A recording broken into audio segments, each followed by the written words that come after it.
people, can you hear me? Thank you. Talking to me, Clark. Good morning, people, can you hear me? Okay. Yes. Well, welcome to the 2016 Guilford School Board meeting. I am Rick Seymour, moderator, for the moment at least. Exciting day, and thank you all for coming. There are a few announcements to be made. First, we have BCTV filming the event, and I have a little and it will be broadcast on Comcast and Southern One Cable. You can watch the meeting on Channel 10 or online at brattleboro.tv.org. Another announcement is that there is water available at the Grange. If anyone needs to fill water jugs, there is water at the Grange, which is open. I have a reminder that Food for Kids is hosting a food drive today to support a new school-based food pantry. Food for Kids is a supplemental food program at Guilford Central School. All students are anonymously invited to access the school-based food pantry. Food will be provided by Guilford Cares food pantry / community donations. Food is being accepted, and what they need are the following foods: peanut butter, pasta sauce, tuna, canned fruit and vegetables, and cereal. Monetary donations are also accepted at the Guilford Cares table. And where's Guilford Cares? No, at the hall. Please visit the farm to school table for more information on the program. Thank you. Are there any other announcements before we start? There's a porta potty, thank you, hose outside at that corner of the building. It is handicapped accessible. I've used it and it's wonderful.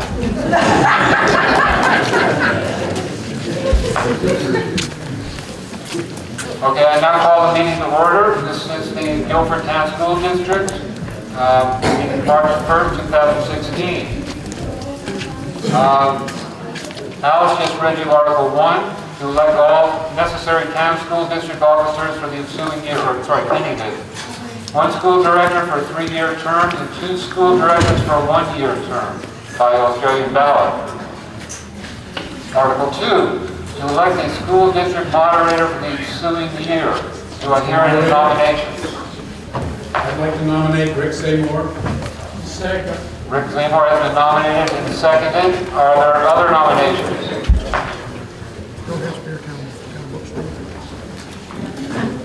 So I will step aside and let the school board run the vote.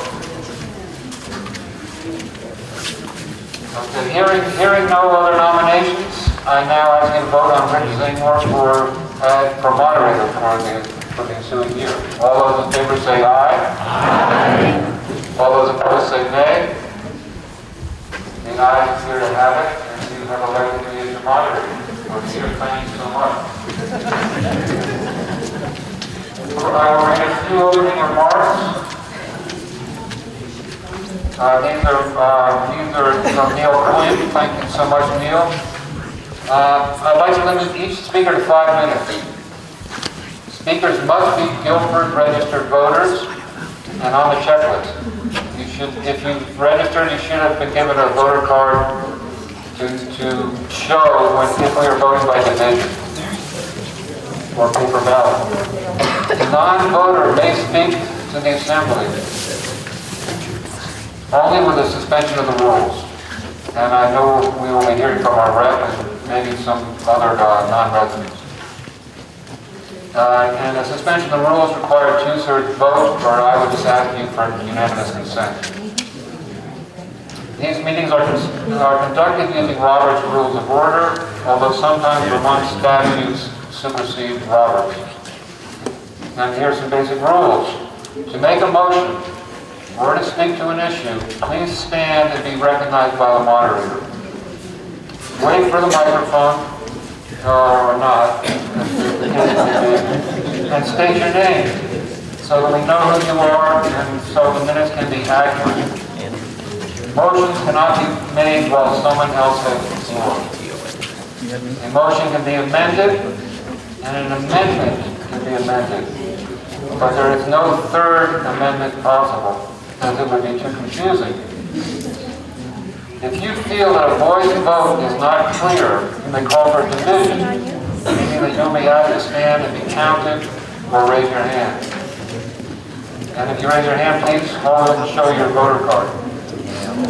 If you feel that a vote needs a paper ballot, 7 voters must make that motion or agree to that motion. And then we will have a paper ballot. If you want to move to call the question, meaning to cease debate, you may only do so after the person speaking has finished, and I recognize you.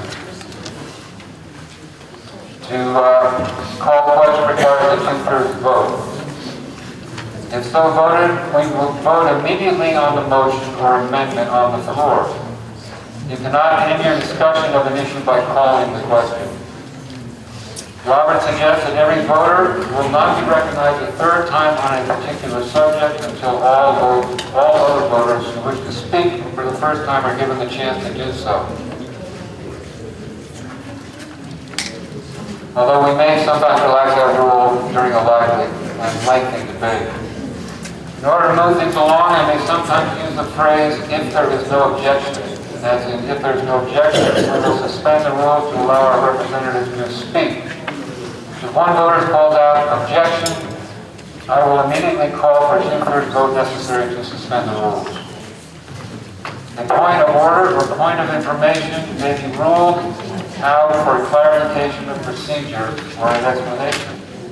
It is possible for a second to appeal the ruling of the moderator. And you can appeal any ruling I make. And then we will debate. I'll explain why I made the rule. Or made the ruling, we will discuss it, and then we'll have a vote on whether to sustain it or not. And finally, in the interest of civility, I ask that you address your comments to me and not to someone who has spoken before you. Thank you. So, with that, we move on to the articles. Article 3. To see if the town school district will authorize the board to borrow money in anticipation of taxes. Do I hear a motion? I move that the town district authorize to borrow money in anticipation of taxes not in excess of anticipated revenue for the school year. Second. Any discussion?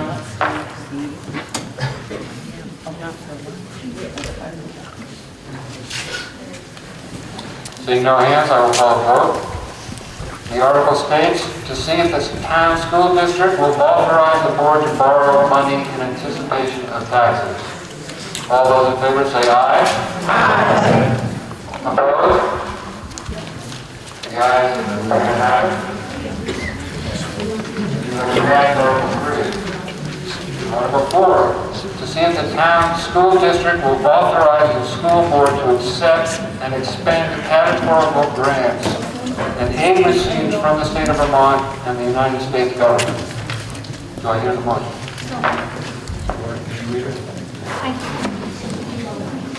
I move that the town school district authorize its board to accept and expend categorical grants and aid received in the state of Vermont and the United States government.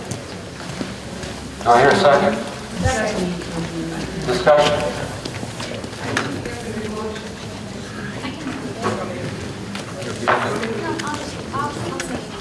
I move that the town school district authorize its board to accept and expend categorical grants and aid received from the state of Vermont and the United States government. Should I read it again? Okay. Article 4, to see if the town school district will authorize its school board to accept and expend categorical grants and aid received from the state of Vermont and the United States government. Do I hear a second? Second. Discussion.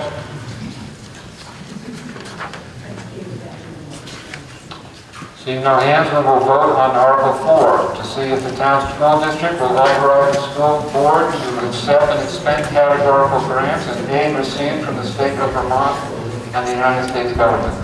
All those in favor say aye. Aye. Opposed? And the ayes have it. There's Article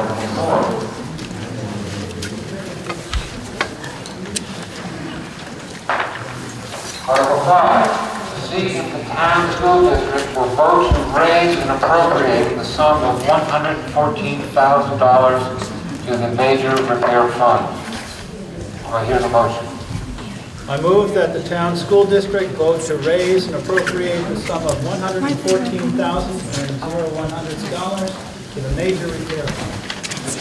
Do I hear a second? Second.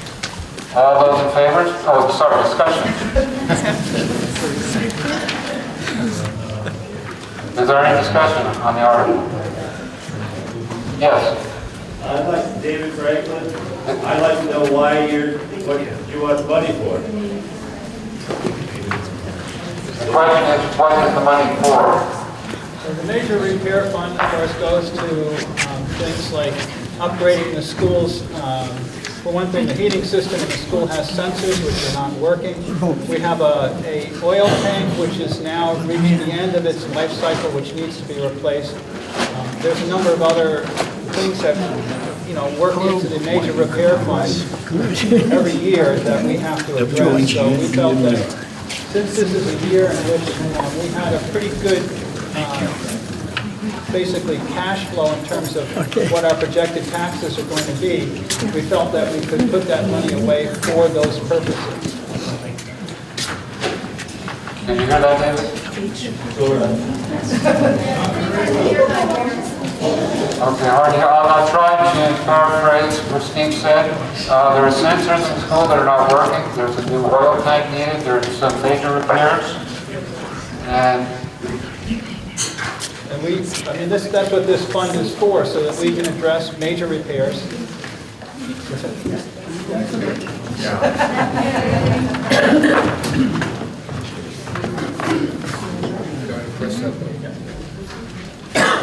We recently had a big energy audit here, and we have a number of systems that don't work in here for heat. There's a lot of waste that you keep. There's an oil tank that's near the end of its life cycle, and that's going to be quite expensive to replace. And then, of course, there are just general major repairs that the school needs, things like when we replace the windows. So we thought, since this is a year in which we have what looks like a very favorable tax situation, that we could put some of this money away. This money actually isn't enough to address all of the issues that were brought up in the energy audit and the tank, but it certainly is helpful to have the money put away for those purposes. Any other questions? Are there other questions? Tim Harris, how did you decide on 114 as opposed to 100 or 120? How did you come up with that particular number? The question is, how did we decide on the figure of $114,000? These figures are arrived at with the assistance of the business administration, and they looked into this, give us a figure. One of the things that we were looking at is to try to stay within the 1.2% or 1.3% requirement that was capped this year. So we could, there was a limit to how much we could put away. But we also got a report basically early on that the tax situation will be favorable. Even though our expenses are up, well, not expenses, but our spending is up 1.2%. This will be addressed in another question, but basically the increase in spending is very low. Our revenue sources have increased quite a bit, so we thought we were able to put this money away. And that was approved. Thank you. Are there other questions?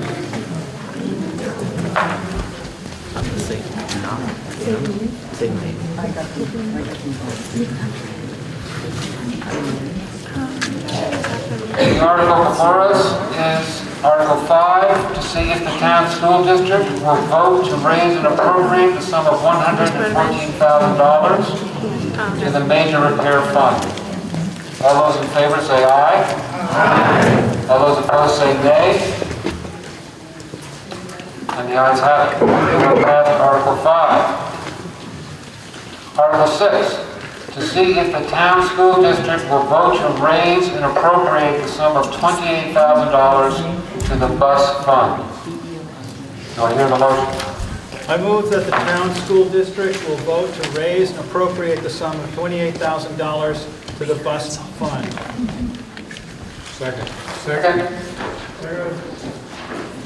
Who's that?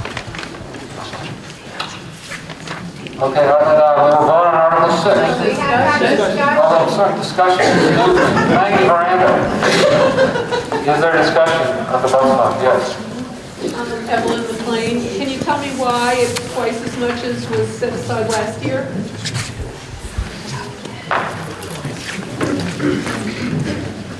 Yes, the normal amount that we put aside is $28,000. Last year, in order to improve our tax situation, we reduced that lower than we would normally put away.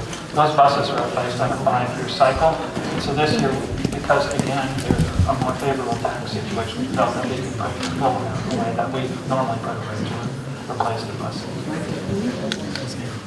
Yeah, and last year we decided to try to make one bus last 1 more year than we normally do, so that's why it was 14,000, but normally it's 20,000. Are there other questions? Yes. Well, I understand this is a cumulative fund. How much is in there now?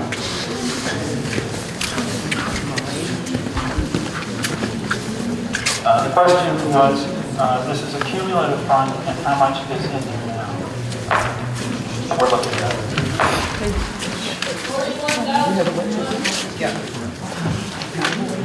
The answer is 41,000.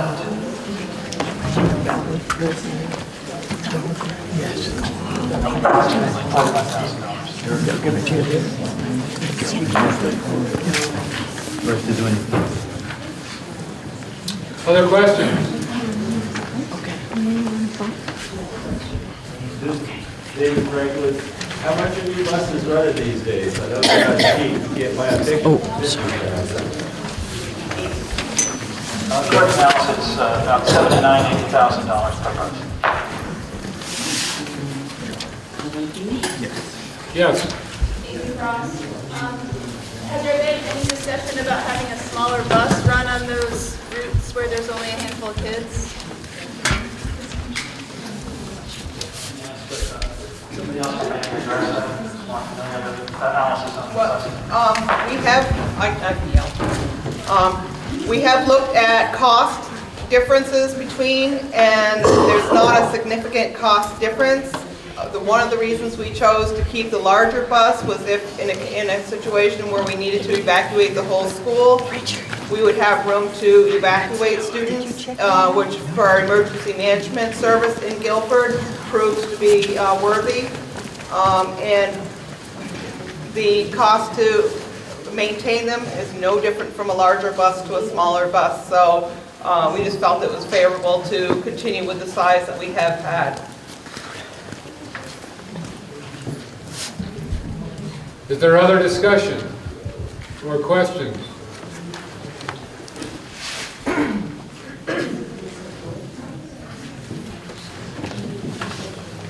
The article before us is Article 6. To see if the town school district will vote to raise and appropriate the sum of $28,000 to the bus fund.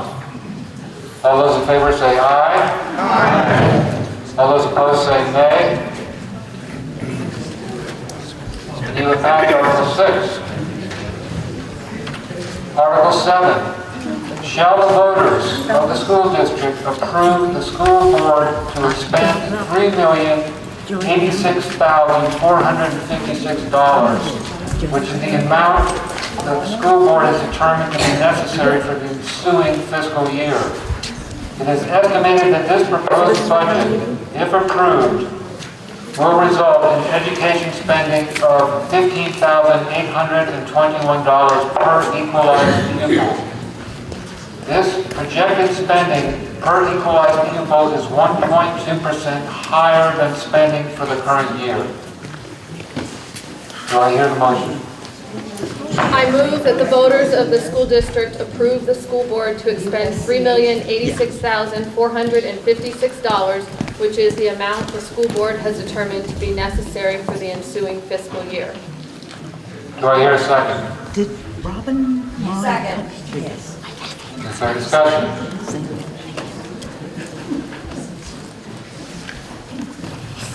We'd like to hear a discussion. People.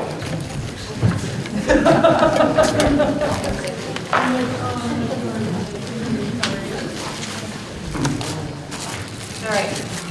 So as Steve alluded to earlier in his question, there was a cap that we faced this year of about 1.3%. So this increase is within that spending cap. With the additions that he also spoke about adding to the various repair funds, we also were able to fund several programs that have previously been funded through grants, including our after-school program, some of our farm-to-school, and also a sports program, a kickoff to that. So we feel like the 1% increase within the spending cap was the prudent decision to make. And at the time that this budget was prepared with the information that we had received, it is projected that we will actually see a decrease in the tax rate this year. Are there questions or discussion? Yes, Bill. Bill Murray from Weatherhead Hollow Road. How does Guilford's cost per pupil compare with other schools in the district? I believe we're actually the lowest. I think Brattleboro comes in next, ahead of us, but I believe we are the lowest. Yeah, by a couple $100 from Brattleboro.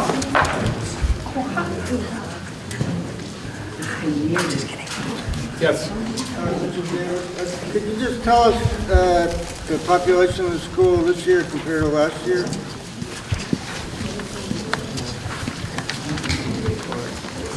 The question is, what is the population of the school this year in comparison with last year?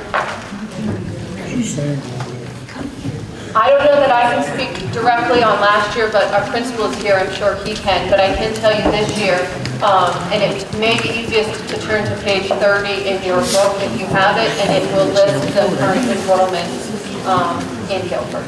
I can read them.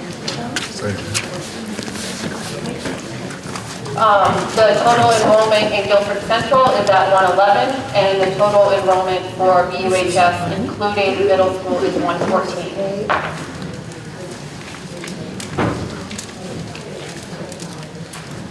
Are there other questions?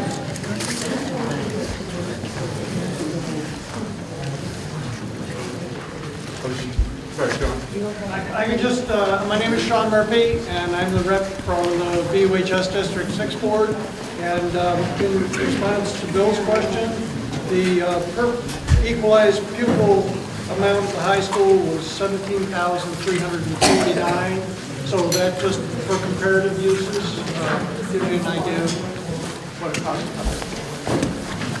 And one more important thing I think to add is we've been talking about this favorable tax situation, and the reason why we're experiencing that favorable tax situation is our per pupil spending is based on our number of students, and there was a change in law this year that allowed us to count our students differently, particularly our preschool students.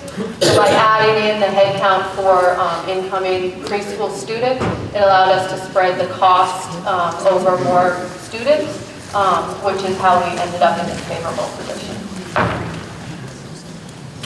Are there other questions? Yes. I was wondering if there's a place where we can see, not this morning obviously, but a breakdown of where that 15,000 goes, how it's used.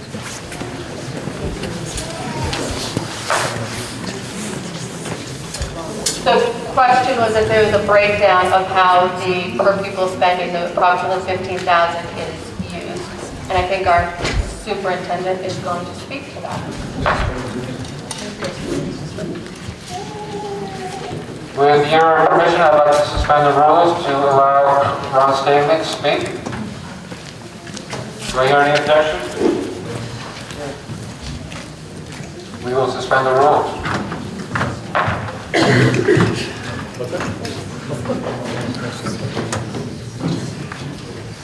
Thank you. If you see a document on the table up here, WSESU annual report, on the back page, it's going to break down of every district's expense function. And so the categories of direct instructional services, that's essentially the money that's dedicated to teaching staff for direct instruction to students. Then there's student support, counseling services, instructional staff support, typically para support. And then there's administration, general administration, school transportation, that sort of thing. So in terms of Guilford's percentage, 67% of your budget is dedicated to direct instruction. And that compares to the state average of 59%. So I'm always really proud of school districts that are dedicating the resources directly to student instruction. Our district-wide average is 67%, so Guilford's right on the mark there. The general administration is 10 to 11%. That's typical in a smaller school that you probably have a little bit more administrative costs, but the fact that most of your, a good percentage of your money is going for direct instruction, that's a really good sign. Are there other questions for Ron?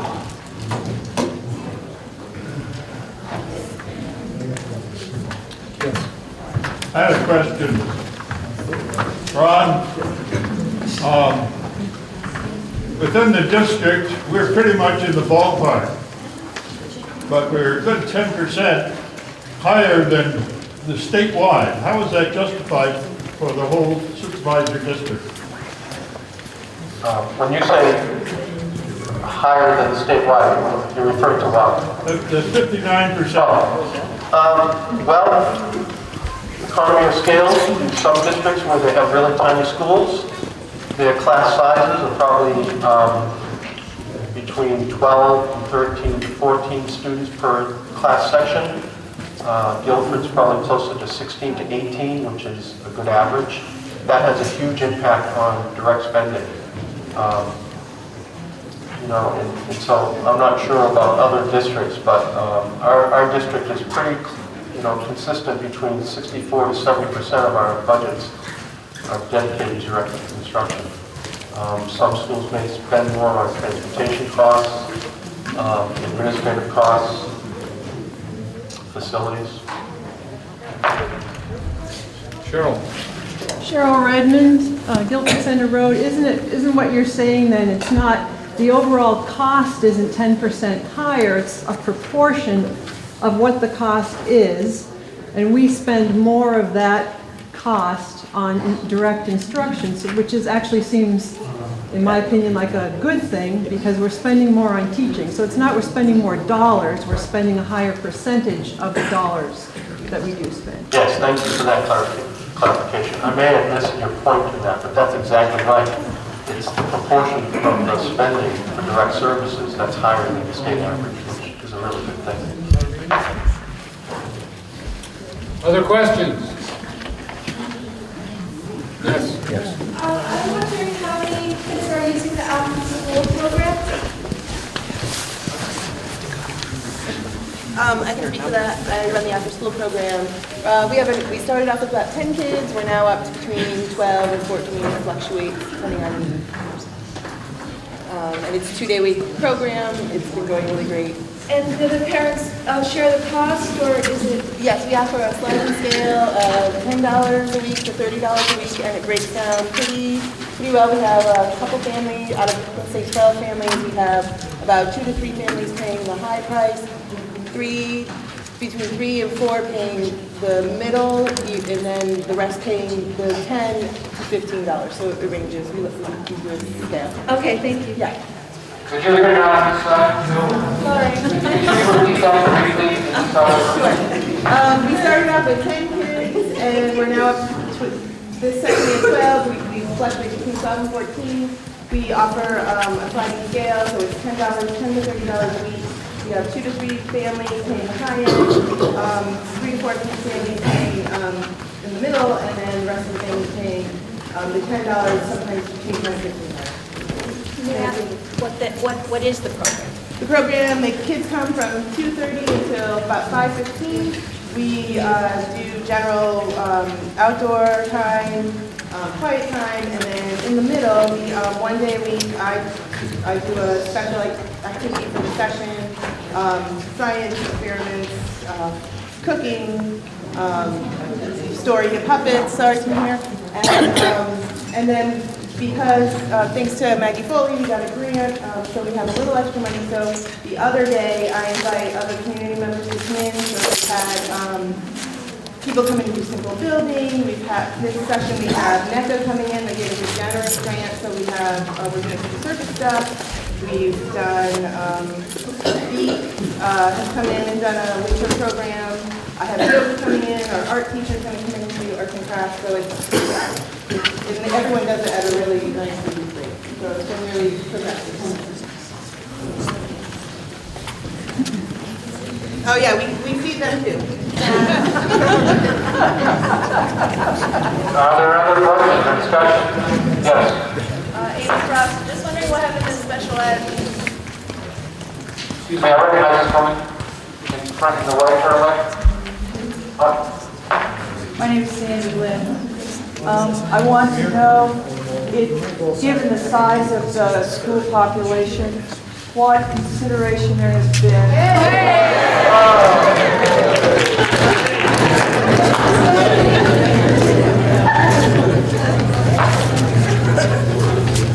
Consideration of consolidating administrators. For example, having administration for 2 schools instead of each school district having administration. The question is, has Guilford School considered consolidating administrators with another school or district? Would anyone like to address that? So we haven't directly considered that in particular, but we are considering the overall Act 46, which I'm sure you've all heard of, which is a consolidation program.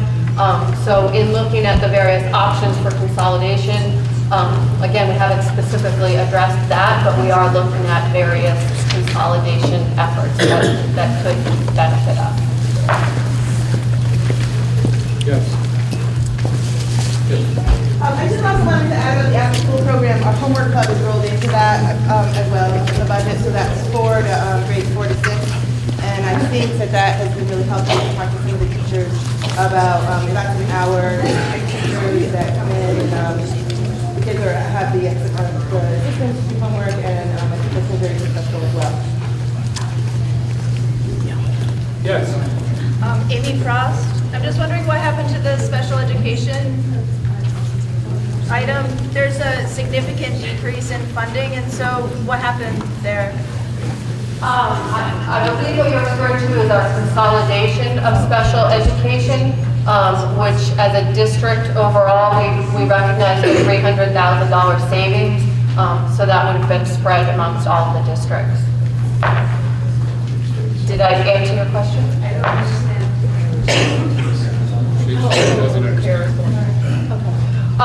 So specifically, Steve just reminded me that we had 2 paraeducators that were transferred to special education this year. So, do you want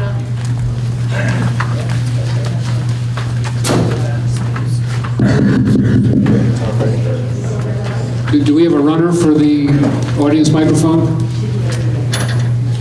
There's a difference in special ed in that it has been consolidated into the union, so that essentially a lot of special educators now are employed by WSESU rather than Guilford itself.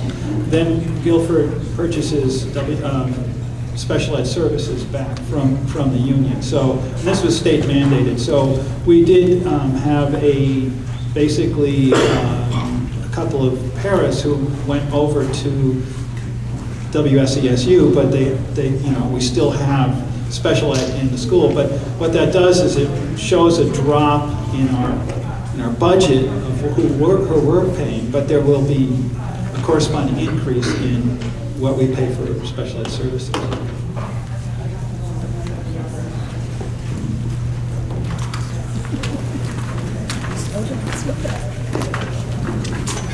Bureau 11 with laryngitis, and I'm on Green River Road. I have a sort of leftover question for Ron. On the back of the sheet, it's just, you know, it has all the surrounding town schools in Brattleboro, and then it says BUHS. Is Brattleboro Middle School included in the BUHS numbers? Yes. The answer is yes. Other questions or discussion?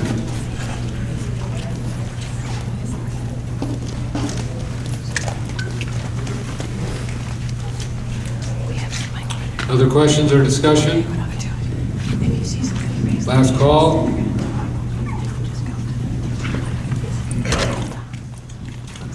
The article before us is Article 7, which states, shall the voters of the school district approve the school board to expend $3,086,456, which is the amount the school board has determined to be necessary for the ensuing fiscal year. It is estimated that this proposed budget, if approved, will result in education spending of $15,821 per equalized pupil. This projected spending per equalized pupil is 1.2% higher than spending for the current year. All those in favor say aye. Aye. All those opposed say nay. And you have passed Article 7. Article 8, to transact any other business that may legally come before this meeting. Yes, Ron. Yes. Thank you. So I would just like to acknowledge one of our outgoing board members, Steve Redmond. So in recognition and appreciation of your dedication to the Guilford Town School District during your 3 years of service, we appreciate your work, Steve Redmond.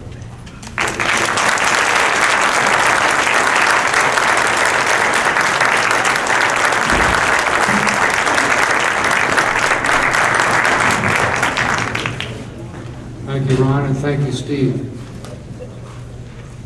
Is there any other business?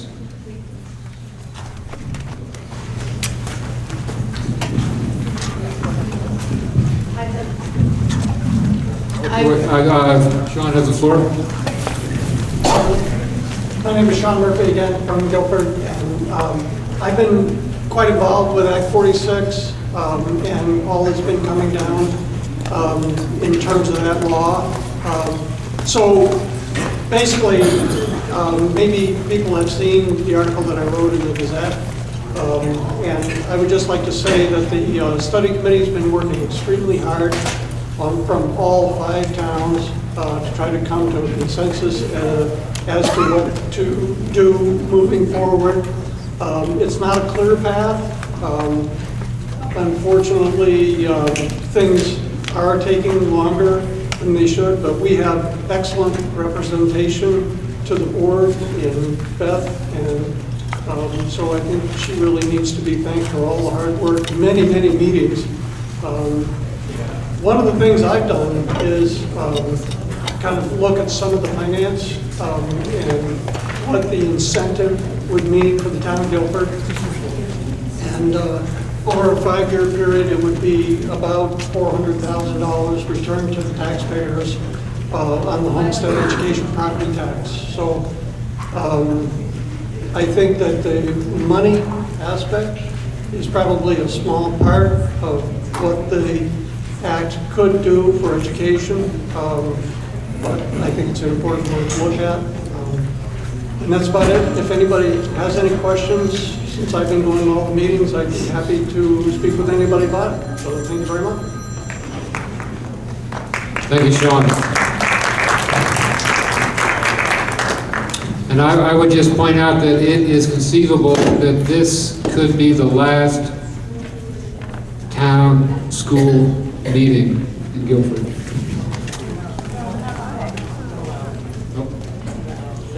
Beth, did you want to say something? I I just wanted to let everybody know that we're holding a Guilford Town Forum on Act 46 at our regular school board meeting on March 21st. It's a Monday at 6:30 here at the school.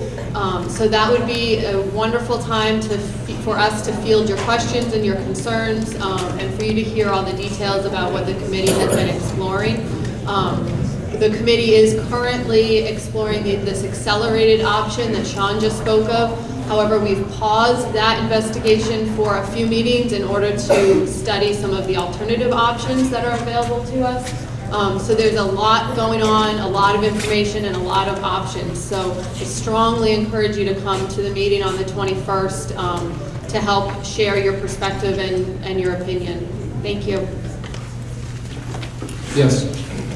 I just want to say thank you. I just want to the board, I want to say Can you stand, please? Sure. Jody Hauser. As a parent, a staff member, and a citizen, I want to thank you for your hard work. I feel like you guys do a really great job, and you're very thoughtful and consider all the aspects. So thank you.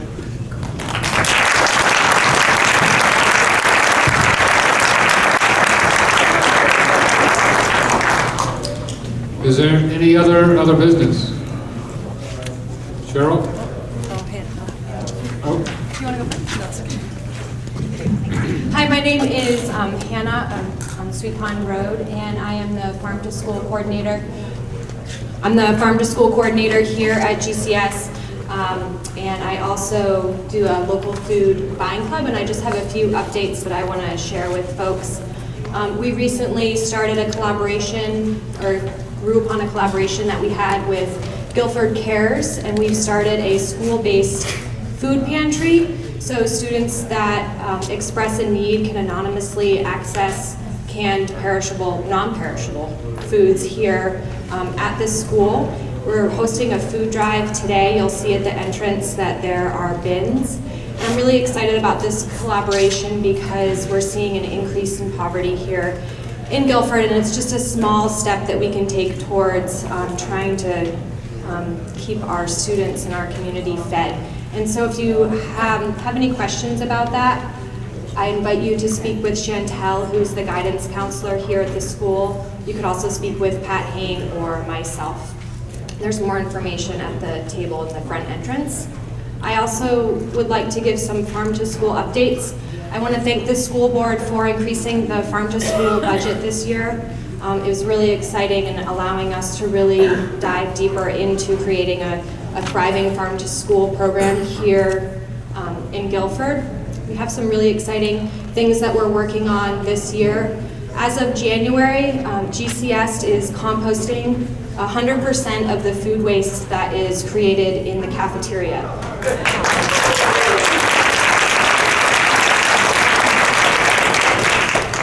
So that's about 600 pounds of food that we've taken out of the waste stream, and I really would love to thank Troy Rivas, if he's around, for helping to spearhead that, and also Amy and Justin of Circle Mountain Farm are coming to the school twice a week and picking up the compost and composting it on their farm. And we're really excited about this because what had once been a waste product is now becoming a resource as we speak. And so that is a wonderful addition to the Farm to School program here. It's a law by 2020 that all of this food will have to be removed from the waste stream, and I'm really excited that we were able to do it in 2016. So I think that that's something that we really need to celebrate here in our community. A couple other updates. Another really exciting thing is next year for the 2016-17 school year, all beef that's going to be consumed in the cafeteria here during lunch is going to be local and organic.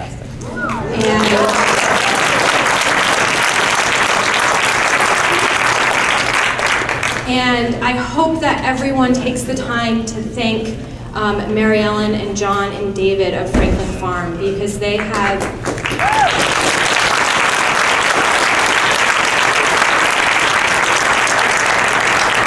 sold us 200 pounds of beef at cost of processing. And so through a farm to school fundraiser, we were able to do that. And it's really exciting to talk to students about their thoughts in relation to eating Franklin Farm beef, because they know the farm, they know it's a part of the community, and it's just really, really exciting that we can do that here at our school and in our community.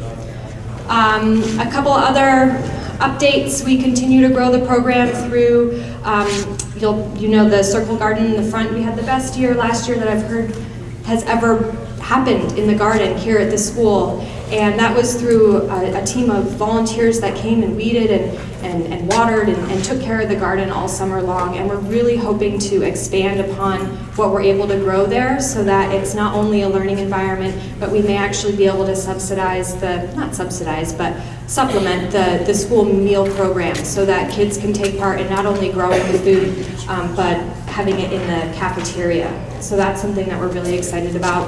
And we've applied for a Vermont Community Garden Grant. One of the things that we found with the garden is, as most of you know, the most plentiful time in the garden is during the summer, and that's when the kids aren't here. And so we're hoping that through this grant that we can offer summer programming in the form of a camp that would focus on nutrition, cooking, and gardening. And so that's something that we are hoping can happen. And so we're really hoping that the Farm to School program continues to grow. It takes a lot of dedication from the staff and students here at the school, and I invite everyone to ask your neighbors and ask your friends and ask the teachers about the Farm to School program and see how you can get involved. So with that being said, I would love if anyone that's here that's been involved in the Farm to School program can just stand up so people can identify who they can ask questions to if you want to know how you can get involved in the Farm to School program.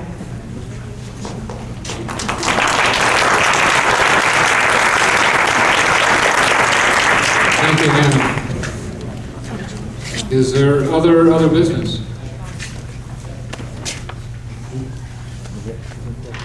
Cheryl. Cheryl Raymond again. Sorry, this is just back to Act 46. I just wanted to say about it that maybe this isn't necessary, but just urge everybody who can possibly to come to the meetings to learn more about it, because the money aspect of it is just one aspect of it, but it's not even certain that that is going to go, that it's going to be a benefit. I mean, the numbers aren't all in yet, and there's just a lot of other issues with local control and being able to decide to do all these special great programs that we've been hearing about. So it's a very complicated issue, as I'm sure you all know, and I just urge everybody to tell other people in town to try to learn more about it and come to the meetings. Thanks. Any other comments? Yes. Sandy Ann.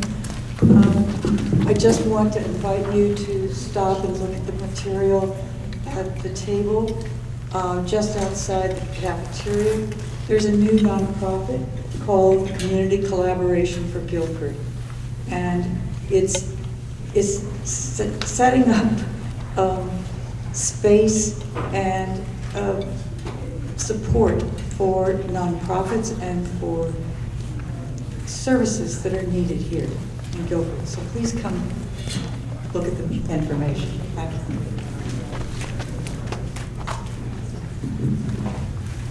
Okay, Hal has asked me to announce again that there is water available at the Grange for people without power and in need of water. And if I could make a comment, I will say that this school needs students. So young people, keep those babies coming.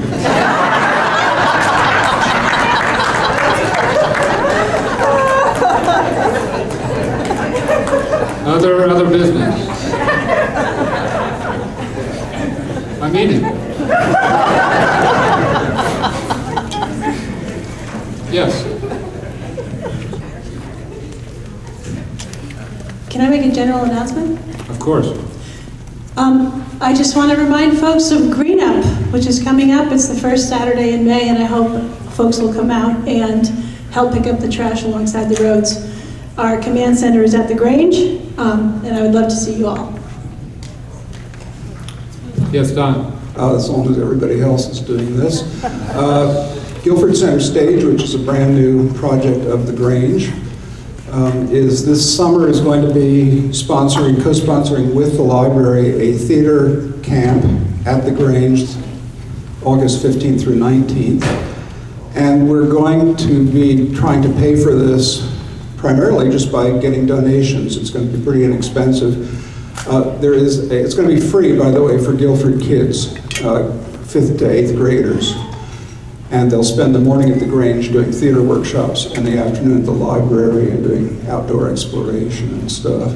There is a donation box for this cause on the library's table out in the hall, and a little piece of paper with some information about it. Thank you. Other comments, announcements? Seeing none.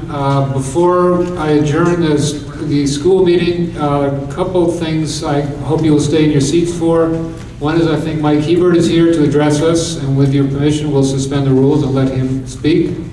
Also, there's a special event that will be brief and important, so I hope you will stay in your seats for that.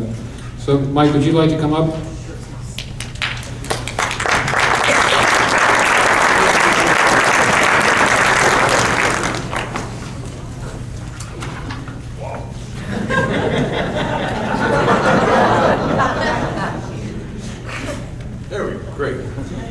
First of all, I'd like to let you know how special and happy I am to be here this year. I'm back in good health. What I want to let you know is I may not be a resident of Guilford, but from all the well-wishing and good thoughts that I got from the community, I do feel part of this community. I have since I was elected several years ago, and that feeling of community just continues to grow. And when I come to your meeting, I see that sense of community, and I appreciate it more than ever, given what has transpired in my life. So thank you all very much. Just out of kindness, when I saw the lights were out, I left a 20-minute speech in the truck. So this is going to be short. First of all, I ran into Sheila Morris and Katie Buckley in Montpelier. They were up for Legislative Day with town administrators and folks like that. We had some great conversations, and I assured them that I'm continuing to work on the Route 5 bridge, the emergency access, and how we would get emergency vehicles to South End, getting a good reception on that. The alternative that I'm suggesting is that the emergency ramp on 91 be made suitable for southbound traffic to make that turn and come into the south end of town. And thus far, it's been received fairly well, so I'm feeling optimistic about that. And as you know, given the Sweet Pond issue, I'm always cautiously optimistic because you never know what's going to happen. But that's on schedule also. I serve on the Natural Resources and Energy Board, so some of these things that you talked about in here today, I deal directly with. One is Green Up. One of the things we did this year is we changed the Green Up law. According to the law that we passed on solid waste management and recycling, and it passed out of my committee a couple of years ago, Green Up Day would have been a problem because you would have had to sort all of the material. You no longer have that requirement. If you're doing a Green Up Day, you can put all the stuff into one bag and it'll be taken care of in that fashion. So we did modify the law in that respect. We also are working on a forestry bill. I must tell you right now in Montpelier, there's a lot of things hanging on the walls. There's a lot of major laws and resolutions that have not been acted upon that are very important. I'm not sure we're going to get to them this year, but I'm sure you've heard of some of them. The forestry bill is quite important, and it's important to the folks here in Guilford because it will deal directly with how we harvest our forests and report what we're doing. The other issue, we have 4 bills hanging on my wall that deal with carbon taxing. Those are fairly involved and very controversial. And we're reviewing again the solid waste management program. Some of the other things that we have not worked on yet but are controversial are the marijuana bill that just crossed over to the House. We'll be working on that beginning next week. The state budget, we anticipated it would be finalized for town meeting. It has not been, nor has the fee bill for the state. We're all concerned about that. The fee bill looks like it's going to be at least $28 million in new fees to the citizens of the state of Vermont, from their driver's license to whatever. And Act 46. Act 46, Sean, I appreciate your work on Act 46 and the folks here. It's a very difficult bill, and it's very controversial even now in Montpelier. It's changing dramatically every day. There's no less than a dozen bills that are going to change Act 46. So it is really important that you come and listen to what goes on here at the Guilford meeting and give your input. I held a forum in Vernon speaking about Act 46, and several of the board members attended. It was a good meeting, raised a lot of questions. We'll continue to do that and raise more questions. And Sean stood up and spoke at the meeting, and I applaud him because the attitude in Vernon towards Act 46 may not be what it is in other places. We view it as a bit more negative because we have some different situations with it. But I applaud Sean because he had the courage to stand up in a meeting that his view may not be popular, but he stood up and expressed his view very clearly. And I do appreciate that because he realizes, as I do, the best way to a solution is for everyone to come and voice their honest opinion. And when you come to these meetings, don't hold back, give your opinion, even if it differs from the rest of the folks. Those of you that know me, the way I operate is, if you don't agree with me, that's fine. I won't think you a bad person, and I will never take it personally. And I think if we operate our government that way, we'd be a lot better off. So really, come to those meetings and work hard on that. I know you all want to get on back onto your, or actually if we're down south, I'd say all y'all, but I know you all want to get back to town meeting. If you have any questions, please contact me. I get a lot of questions, a lot of comments from Guilford. I appreciate them. That keeps me informed as to how my community feels and how I should look at particular votes. And I will tell you, there have been issues where I've changed my mind based on the input I get from folks in Guilford and Vernon. So please contact me, and if you come up to Montpelier, stop in and spend some time with me and let me know what's on your mind. Okay? Thank you.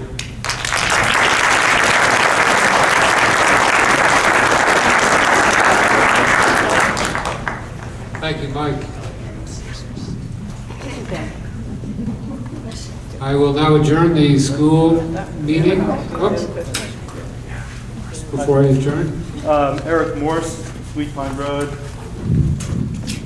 This is a question for Mike Hebert, if that's still in play, but it has to do with, I know that you've worked hard for Guilford. We have a lot of areas that we agree on between the two towns, but I know you're an advocate of Vermont Yankee coming from Vernon, but I just was wondering if you could give us an update on what's going on with Vermont Yankee. I know there have been ongoing site problems that, in my opinion, if the plant was decommissioned, that those problems would be taken care of instead of letting them fester and letting the decommissioning funds be stolen by Entergy.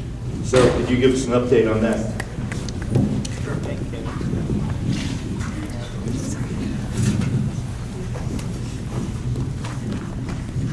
I'm sure one of the concerns is the image that I saw of a swimming pool. I immediately called folks at Entergy and said, what's the swimming pool about? Are we starting a new take to the waters of Vernon thing?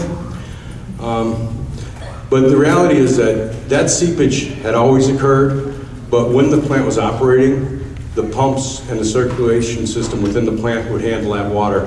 And also the heat in that area would evaporate a lot of the water. They will be taking that material off site within the next couple of weeks, but it's going to continue for as long as the plant is sitting there. You'll continue to have that seepage. But with the NRC and Entergy, they have worked out a mechanism by which to transport it and have it taken to another facility for treatment. The decommissioning fund, I share your concerns about the decommissioning fund. I think the fund needs to be spent on decommissioning only. And that's where there are some concerns. In fact, last night at the meeting, there was conversation about taxing the dry cask storage and things like that. we have to be very cautious, especially in Montpelier, what we do with Entergy in any way that would tax them additionally. Because at the present time, any monies that they spend comes only from the decommissioning fund. They have no more operational fund. So we have to be very careful and watch what they do. And while I have always been a supporter of nuclear energy, I think it has useful purposes. I do keep a watchful eye on Entergy. It is a for-profit corporation, and I think it's prudent to oversee what they're doing. And on the nuclear decommissioning panel, which I was serving, I didn't go to a few meetings because I've been ill, but we are taking serious looks at that. And if you have questions about the plant or concerns, please share them with me, and I will try to get any answers I can. It's amazing when I call Entergy, I do get a call back within a few minutes because they would prefer that I stay either on their side or neutral. They don't think it would be good for them if I started banging on the table in the Energy Committee saying, hey, we gotta take care of this. So if you have concerns, I'm very happy to field them and see if I can get you some answers.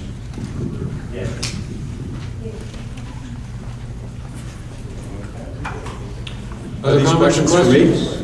Oh. Please. Yes. Dale Morse, Guilford, Squid Pond Road.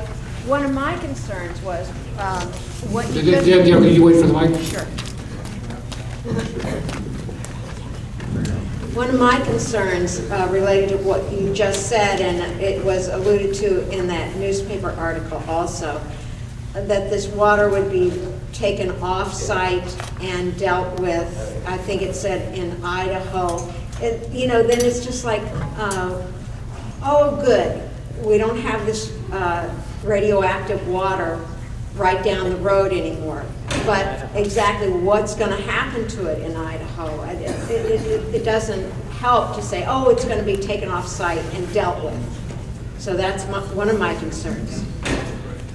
Well, we have several ways of disposing of materials from Vermont Yankee. We belong to the Texas Compact, and the solid materials, rags, low-level waste materials, go to the Compact in Texas to be stored there. The water itself, I'm not sure. My understanding is somehow they treat it and make it less contaminated. I'm not sure how that works, but I will look into it, and I'll try and give you some answers for that. Thank you. Carol Levin again from Green River Road. I just want to mention that there is a ENDICAP meeting the fourth Thursday of every month, and ENDICAP is Nuclear Decommissioning Citizens Action Panel. And it's very, very interesting, and it's made up of energy people, state people, citizens from Vernon, Brattleboro, the surrounding towns area, and also people from New Hampshire and Massachusetts, because they're also affected by this nuclear plant. So it's very educational. You get a lot of information. There's a lot of pros and cons, things you agree with, things you don't agree with, but at least it keeps you kind of aware of what's actually going on a month-to-month basis. There was some talk of reducing the number of monthly ones, but I think the overall sense is that it will stay monthly, and it's been the fourth Thursday of every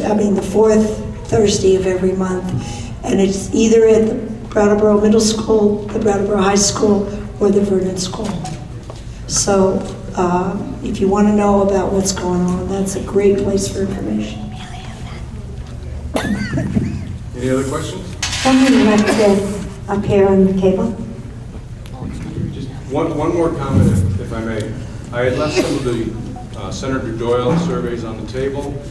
Please fill them out. It actually is quite useful to the legislature to see how the state feels overall. What I would suggest is on the form, you don't need to put your name, you don't need to identify. Just please identify your town because they'll send the results specifically to me, and that way there I get a flavor for how the town feels about a particular issue. Again, if no more questions, thank you.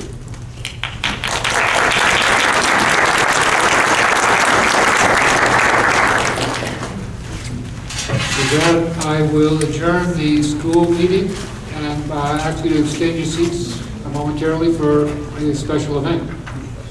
Katie, where would you like us?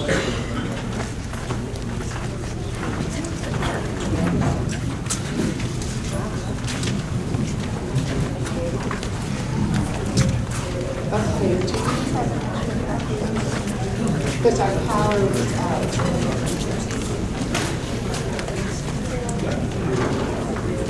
Okay.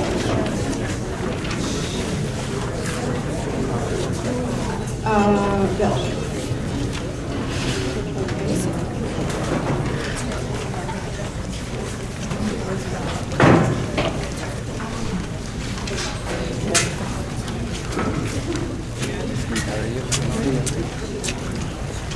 Okay, is everybody ready? Okay, we wanted to honor and embarrass Ann Ryder. Oh, there she is. Hi, Annie. This is a poem that I wrote for Ann's 60th birthday, built on the framework of This is the House That Jack Built. Okay, it's called Nursery Verses for Annie at 60. And we have some background music. This is the woman whose days are a dance of abundance. This is the clan that claims the woman whose ways are a dance of abundance. These are the tales of the rangy clan surrounding the woman. There may be a chance of redundance. These are the piglets who eat from her hand with curling tails, a raucous clan. They follow the woman, their sway is the prance of abundance. These are the toes of the baby grands. 10 little piggies that tickle her hand. Nursery tales of the growing clan delight the woman who can't look askance at abundance. This is her husband, a tender man, who nibbles the toes of the baby's grand. They savor the moment he took her hand. Seasoned tales of a second chance surround the woman who sows the romance of abundance. This is the journey, her master plan, when the dead of winter buries the land. Convince her love, the working man, to spring for the sea with the kids and grands, to surf and caper on the sand. She'll sneak a smoke from the telltale clan. Behold, the woman whose day is a trance of abundance. These are her poems on woven strands, the gallant son and ardent van, the daughters deep in motherlands, the sibs, the laws, the steps they span. The lyrics of 1,000 bands, the Scrabble games in Cyberstan, old acronyms, profane yet bland, her tennis skirt flounced overhand.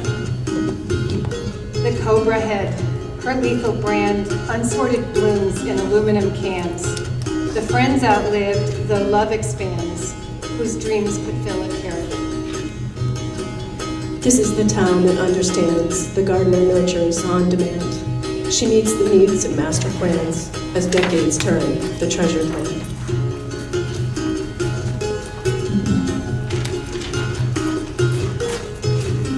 Back on the farm, her John Deere man places a goblet of red in her hand. Salute the future we began.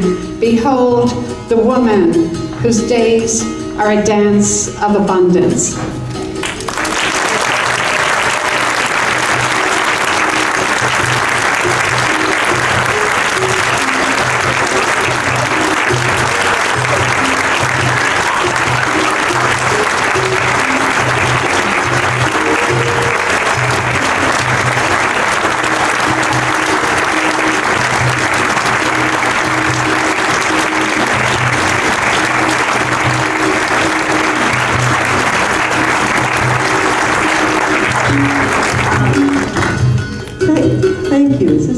is.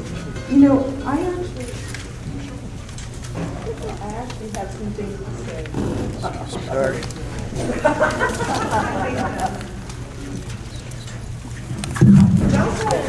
Don't go away. There is a giant card in the back of the room under the basketball net where anyone can write comments to him. All right, I've got you for 5 minutes. I'm going to bore you. I moved to Guilford in 1980. I fell in love with this town right away. Oh, this is not going to happen. I'm not going to cry. I taught here in the 80s, teaching one of Danny's sons, Dick's son, Troy's wife, among many others, Alice, who just was up here, chair of the school board. In 1994, I became a justice of the peace, and then in 2001, I was elected to the select board. Fred Humphrey had called me after my unsuccessful bid for the legislature and pointed out there was another way I could serve Guilford, and here I still am. So I did one term, and after several junkyard hearings, I decided I'd step down. But Mert Garland told me I wouldn't be able to stay away, and you know what, he was right. Over the course of my time on the board, we've dealt with many different kinds of issues, ranging from building water lines to helping neighbors figure out what to do when their dog killed someone else's chickens. We developed an emergency response system. We've responded to storms of every variety, from Irene to the storm last night. Some of the changes we've made you'd never notice. We updated security, equipment, procedures, ordinances.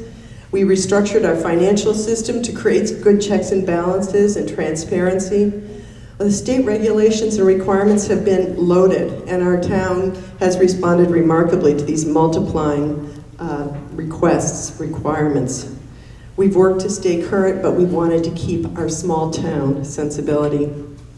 We've had amazing celebrations. The amazing one for me was the 250th birthday. The Council on Rural Development process was incredible, and I've learned an amazing amount about bridges. Ogden Bridge, Hale Road Bridge, Hale Road Bridge, Hale Road Bridge, Hale Road Bridge. And let's not forget Green River. We'll learn more about that this summer. But it's not the procedures or problems that keep you working on a board like this, it's the people. And when I started on the board, Barbara Oles was our amazing town clerk. John Christensen and Fred Humphrey sat by my side, and they were just incredible role models, thoughtful, gentlemen, incredible. Over the course of the next several years, I've been so lucky to serve with so many other generous residents. Troy and Dick have been by my side for many years together. Dennis Franklin, an amazing, wonderful board member, and I always appreciated his perspective. We disagreed on many things, but he always was so thoughtful in the way he shared what he thought.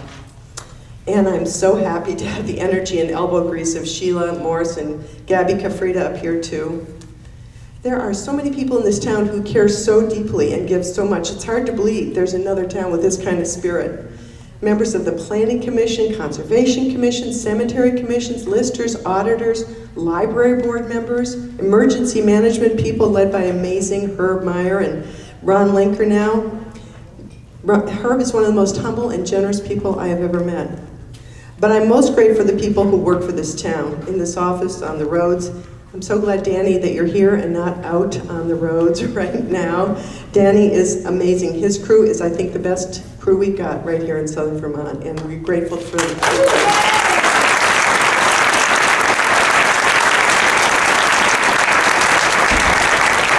Pete, Penny, and Katie are an incredible team, and with Ellie's help, they do more for this town than you'll ever know. I have to give a special shout out to Katie Buckley. Since she joined us in 2008, she's brought breadth and depth of knowledge, skills to her position, respected throughout the state. She works really, really hard, and she bakes really, really well. And she's fun.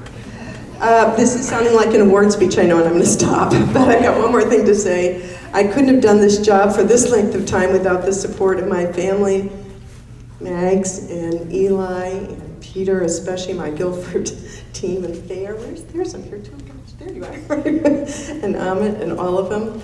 But especially my incredible husband, Rob, willing to listen to my rants, hold dinner till late, put a glass of wine in my hand as I walk through the door, and put up with many, many lonely Monday nights. Thank you, Rob. I love you. Thanks, everybody. I love this time.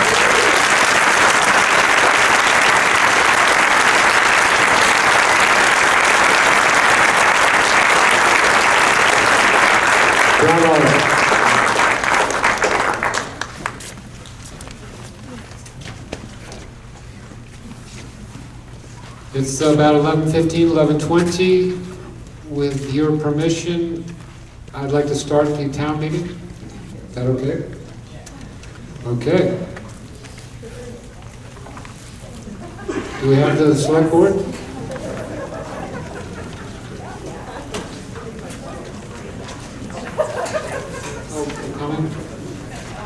Well, while we're waiting for the select board, is there anyone who'd like to offer a tribute to Anne?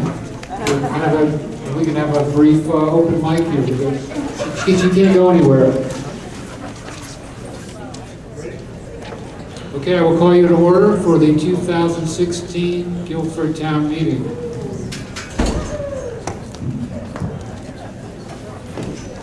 I think you heard my announcements this morning about BCTV and the new Food for Kids program, which you heard Hannah talk about a short while ago.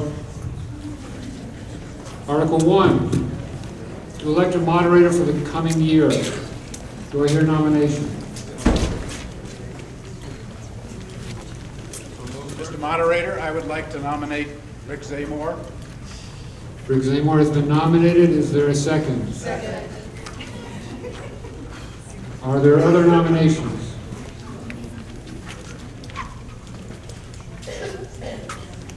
Hearing none, we will vote on Rick Zamore to be your moderator for the coming year. All those in favor say aye. Aye. All those opposed say nay. And you have elected me as your moderator, and I thank you. Article 2, to hear the report of the town auditors. Does anything happen here? I'm Neil Quinn.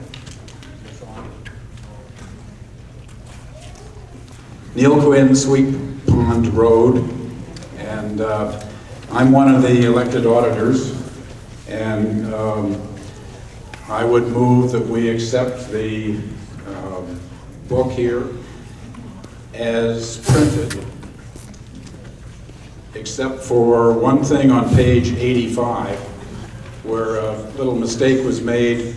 On Article 12, the amount requested is correct. Groundworks Collaborative, that line should read 1,000. So the total is fine, it's just the number for Groundworks is should be 1,000. Page 85, that's it. We've heard a motion, is there a second? Second. Any discussion?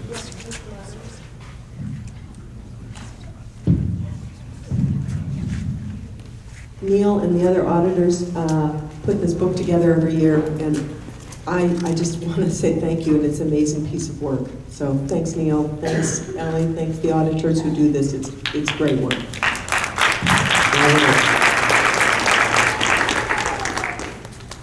Any further discussion? Okay, we will now vote on Article 2. Sorry. I had a question on the Guilford Fire Department.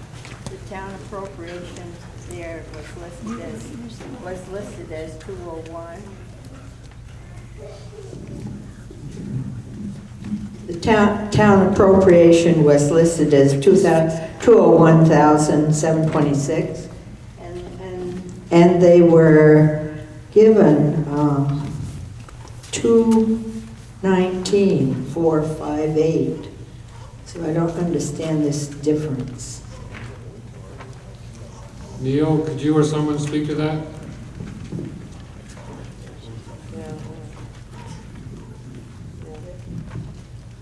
Oh, sorry.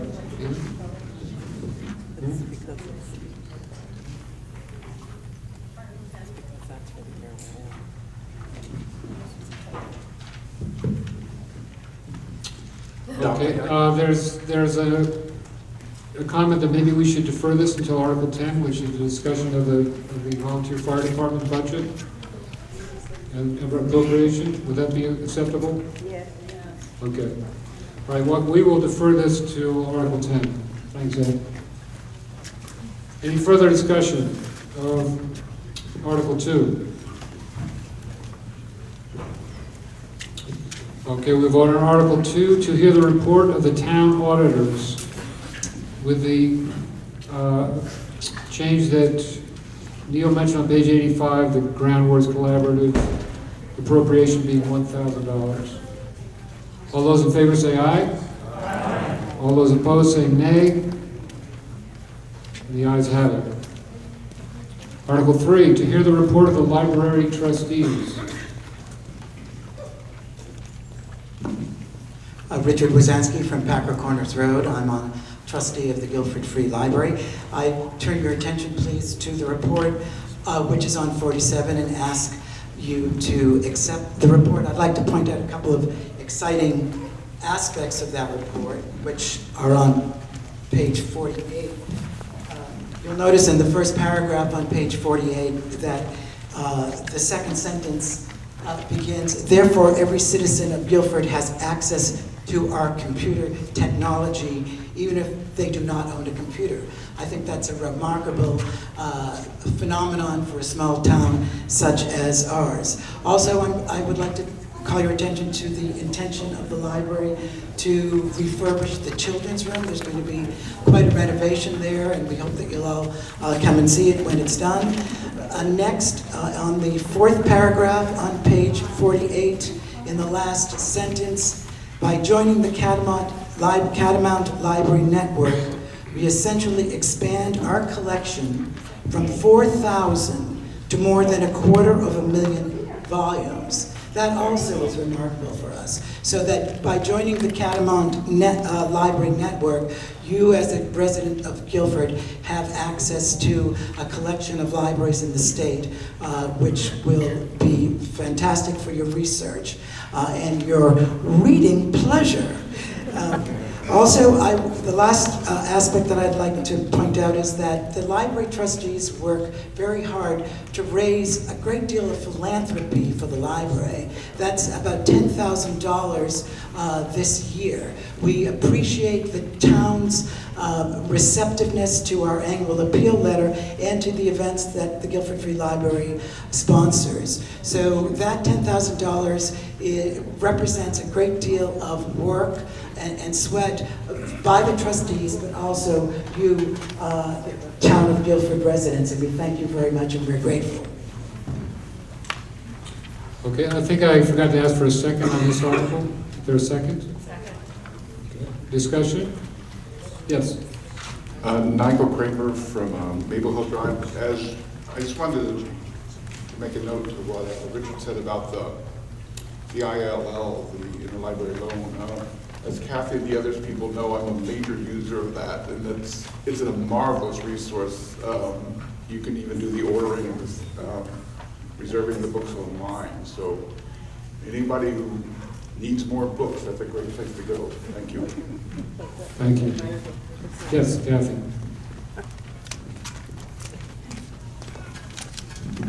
Kathy Wilkin, town librarian. I want to thank all the people in this town who voted last year to support our floor, which was bouncing, but mostly to insulate the library. So those cold winter 20 below mornings, there's only been one so far, but it was toasty warm because we were insulated. Thank you.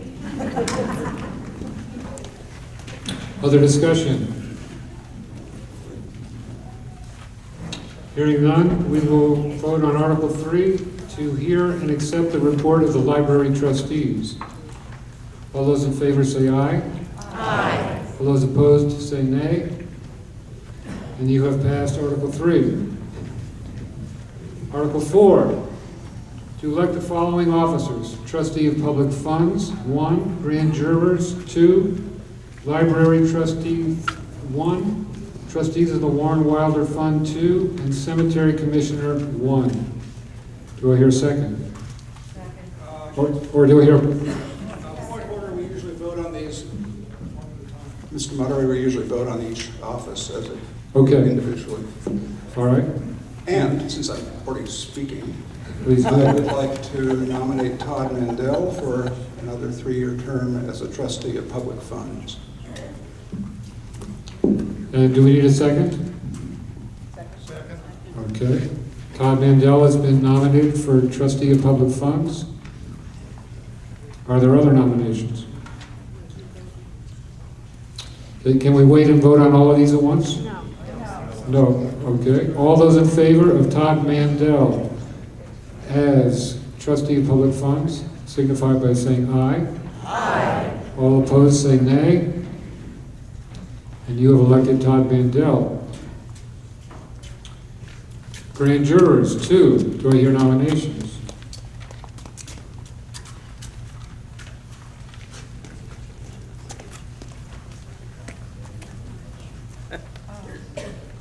Yes, Veranda. I want to nominate Mert Garland and John McLean. We have a nomination of Mert Garland and Don McLean. Are there other nominations?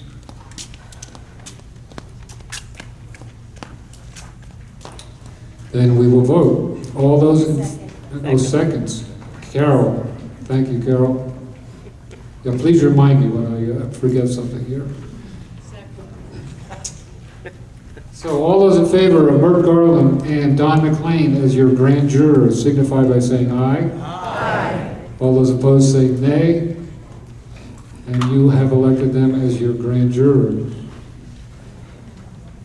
1 library trustee. Do I hear a nomination? Carol. I nominate Mimi Morton. Mimi Morton has been nominated. Do I hear a second? Second. Are there other nominations for library trustee? Hearing none, we will vote on Mimi Morton as library trustee. All those in favor signify by saying aye. Aye. All those opposed say nay. And you've elected Mimi Morton as your library trustee. Trustee of the Warren Wilder Fund, 2. Do I hear nominations? Fernanda. I nominate Evelyn McLean and David Franklin. Evelyn McLean and David Franklin have been nominated. Are there other nominations? Is there a second? Is there a second? Thank you. Are there other nominations? Hearing none, we will vote on Evelyn McLean and David Franklin as trustees of the Warren Wilder Fund. All those in favor signify by saying aye. Aye. All those opposed say nay. And you have elected them as your trustees. Cemetery Commissioner, 1. Do I hear a nomination? Veranda. I'm nominating Allison McRae, who's taking over for Bill Murray. Allison McRae has been nominated to take over for Bill Murray. Do I hear a second? Second. Are there other nominations? All those in favor of Allison McRae to be Cemetery Commissioner signify by saying aye. Aye. All those opposed say nay. And you have elected Allison. Thank you. And thank you for helping me through this article. It takes a village. Okay, Article 5. Shall the town vote to appropriate highway fund expenditures in the amount of $991,290 for fiscal year July 1, 2016 to June 30, 2017, for which revenues will be raised through taxes and other sources? It has been moved. Is there a second? Second. Discussion. Yes. Danny.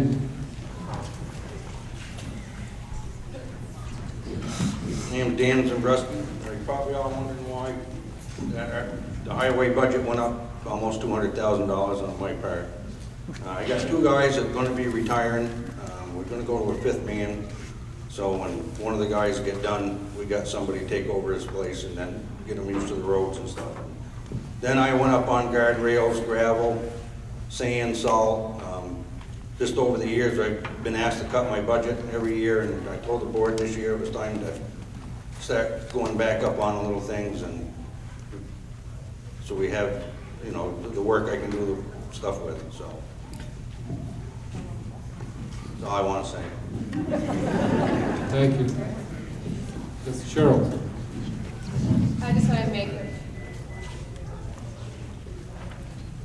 I just wanted to make a slight correction to what Danny said. It's not almost 200,000. I think it's 120,000 only. So just a small difference. I have a question Yes. related to the highway. I live on Broadbrook Road, and there's the waterfalls, the popular swimming hole there, and a little bitty parking spot for it. I've heard conflicting statements as to who has control over that, who has responsibility for it, really, as far as cleaning it up. There was one, used to be no Jersey barrier there. Years ago, I asked for a Jersey barrier to be put there so people couldn't drive down behind and leave all kinds of junk there more easily. Same with the place just up the road from it. But I'd like that another Jersey barrier there, or at least the one that's been moved, put back. And I've had problems before trying to get the select board here to do things, fix problems on Broadbrook Road in the past. They'd say, okay, yeah, we'll look at it, and then nothing happened. And then months later goes by, I go back to the select board, and they say, well, you don't have an appointment, whatever. And then there's a couple problems on the road that need to be fixed too, as far as potholes and things, but they haven't been addressed in a long time. So I was wondering who has responsibility for that parking lot area, you know? It's the waterfalls at Broadbrook Road, it's halfway down, yeah. But the parking lot itself, as far as trying to get anybody to, I left notes for Dan, who's the Guilford road repair. So whether it's the state or Guilford, if you know, just try to get my redress of grievances about that. That's all. Okay, other comments, questions?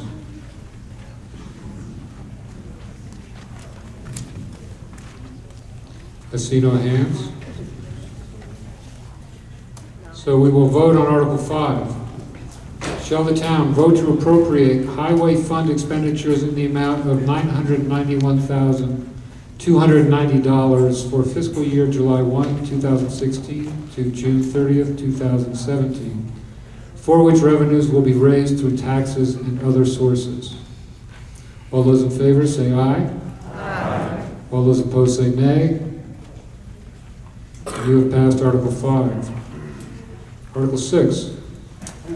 Shall the town vote to approve general fund expenditures in the amount of $789,072.59 for the fiscal year July 1st, 2016 to June 30th, 2017, for which revenues will be raised through taxes and other sources? So moved. Do I hear a second? Second. Discussion. Can I speak to you? Yes, Ann.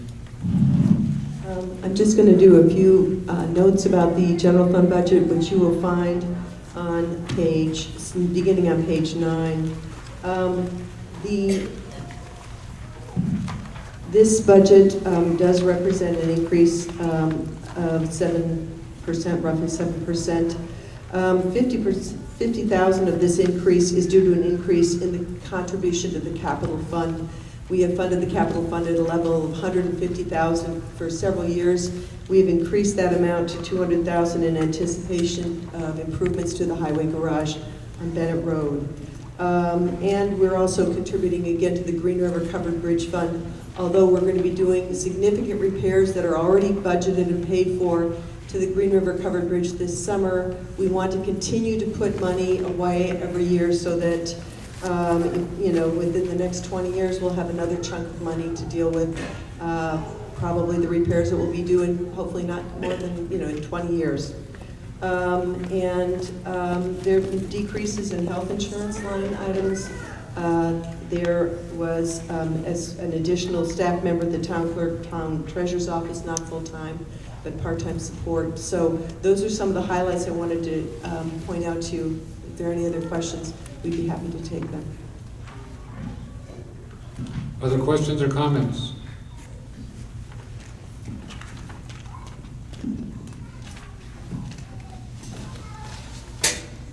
Eric Morse.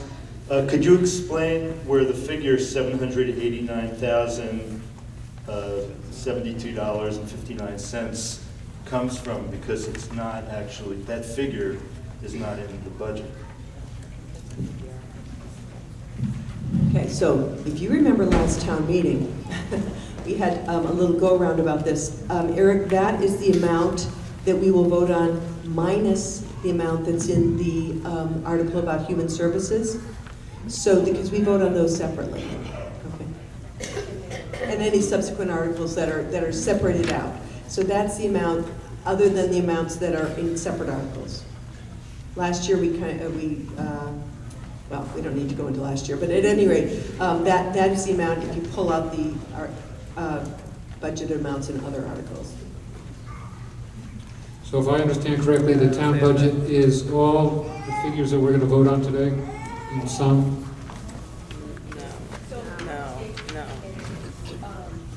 Article 6, and add all of the financial Article 7 through. Sorry. If you were to take Article 6 and add to it Article 7, 8, 9, 10, 11, 12, and 13, that would add up to the total budget number on page 12, which is $1,070,067.59. And those articles are all separated out so that the voters can weigh in on the amounts and have a say. Other discussion? Yes.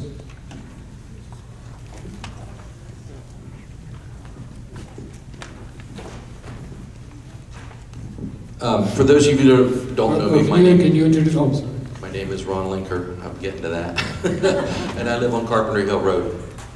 I am replacing Herb and Candace as your emergency management director this past year. I just wanted to point out that in the budget there's a new line item, $1,500 for the emergency management center. And Herb has done a great job that in the past has been funded by Vermont Yankee to the tune of $32,000 a year.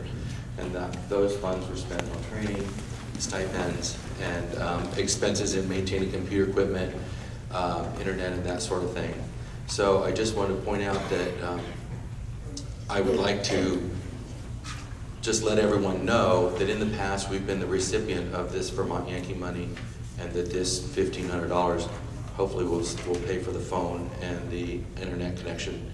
The fire department has been gracious in letting me have a closet down there. So I just wanted to say thank you to them for that. But I just want to make people aware that this is not really something that's new. It's something that's sort of new, but still shows up now differently. And the other thing is it shows about $5,000 being part of the RERP fund. And that money has already been spent, so to speak. It's just an accounting issue. So it looks like there's $5,000 there, and there isn't. So I just want people to be aware of that. Other discussion? Yes. Here you go. Here's the microphone. I'd just like to ask for clarification on what the Recreation Commission consists of and what kind of program that will be. Thank you.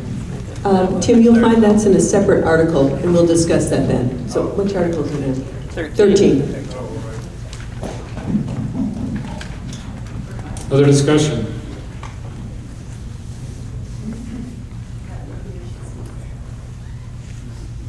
Seeing no hands, we will vote on Article 6. Shall the town vote to approve general fund expenditures in the amount of $789,072.59 for the fiscal year July 1st, 2016 to June 30th, 2017, for which revenues will be raised through taxes and other sources. All those in favor say aye. Aye. All those opposed say nay. And you have passed Article 6. Article 7. Shall the town vote to raise and appropriate the sum of $4,200 for Guilford Cares? So moved. It's been moved. Do I hear a second? Second. Second. Discussion. Mr. Moderator, I'd like if Leah Gessner's in the audience, if she could stand and speak to this, please. There you are, right there. I know, I seen you this morning.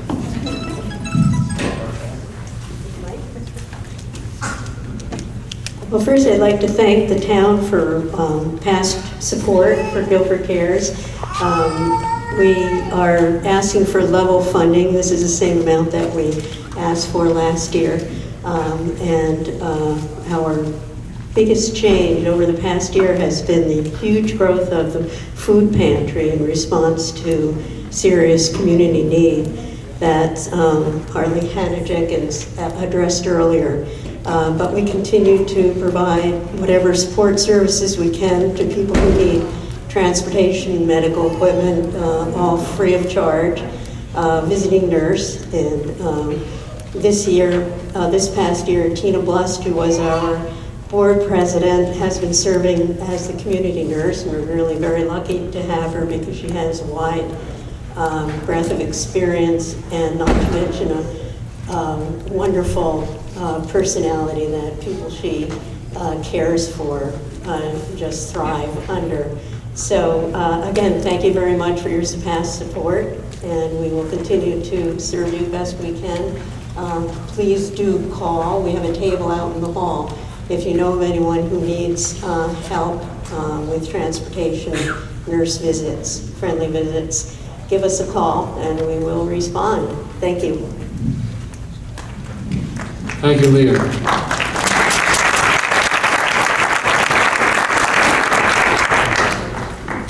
Other discussion?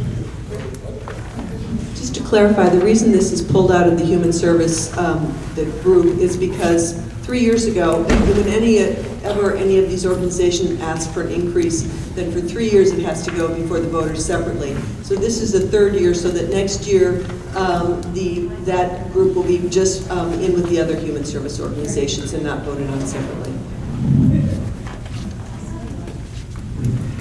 Is there any other discussion? Okay, we will vote on Article 7. Shall the town vote to raise and appropriate the sum of $4,200 for Guilford Cares? All those in favor say aye. Aye. All those opposed say nay. And you have passed Article 7. Article 8. Shall the town vote to continue membership in the Windham Regional Commission and vote and appropriate the sum of $3,957 to defray the town's share of its expense? Do I hear a second? Second. Discussion. Bill. Bill Murray from Weatherhead Hollow Road. I've been one of the representatives for, I think, 10 years or thereabouts. And the amount of bureaucracy and paperwork that the town is subjected to or benefits from increases exponentially. And the amount of money that we pay for the service we get here is just, we're so lucky to have Windham Regional. And I also just wanted to note that the volume of email that hits all of the people who work in any department with the town is impossible to keep track of. And I've been really pleased that Katie Buckley's come back, because she really keeps a good handle on this stuff.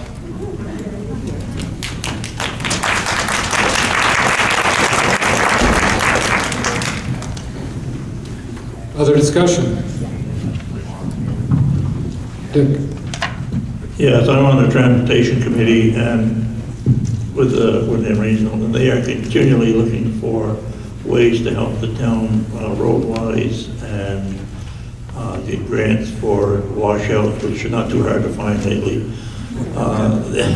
Many of our last meetings have been on bicycles and how roads need to be upgraded for bicycle traffic and how to train both car drivers and bicycle riders tell to be nice to one another, to put it bluntly, because it's always the driver's fault in some cases, it's always the bicycle's fault in others. So they're going to try to create a program to get a happy medium so that it's somewhat taken care of. Thank you, Dick. Any other discussion?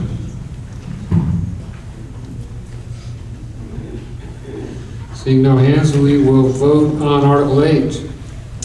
Shall the town vote to continue membership in the Windham Regional Commission and raise and appropriate the sum of $3,957 to defray the town's share of its expense? All those in favor say aye. Aye. All those opposed say nay. And you have passed Article 8. Article 9. Shall the town vote to raise and appropriate the sum of $30,000 for the Guilford Free Library? So moved. Do I hear a second? Second. Discussion. Richard.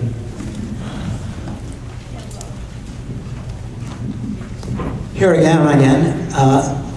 You read the report from last year. You can see that the library is doing wonderful things for this town. It's evolving into more and more a community center, a center of vital life and literary life for our community. And I hope that the residents will agree to approve the budget. Thank you very much. Other discussion?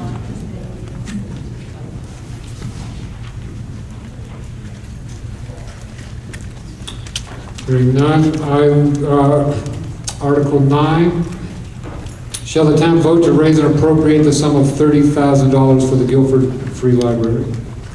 All those in favor say aye. Aye. All those opposed say nay. And you have passed Article 9. Article 10. Shall the town vote to raise and appropriate the sum of $219,458 for the Guilford Volunteer Fire Department? Moderator, Neil Quinn, Sweet Pond Road. I would like to place this into as a vote on. So moved. Neil has moved the article. Is there a second? Second. Discussion. Neil.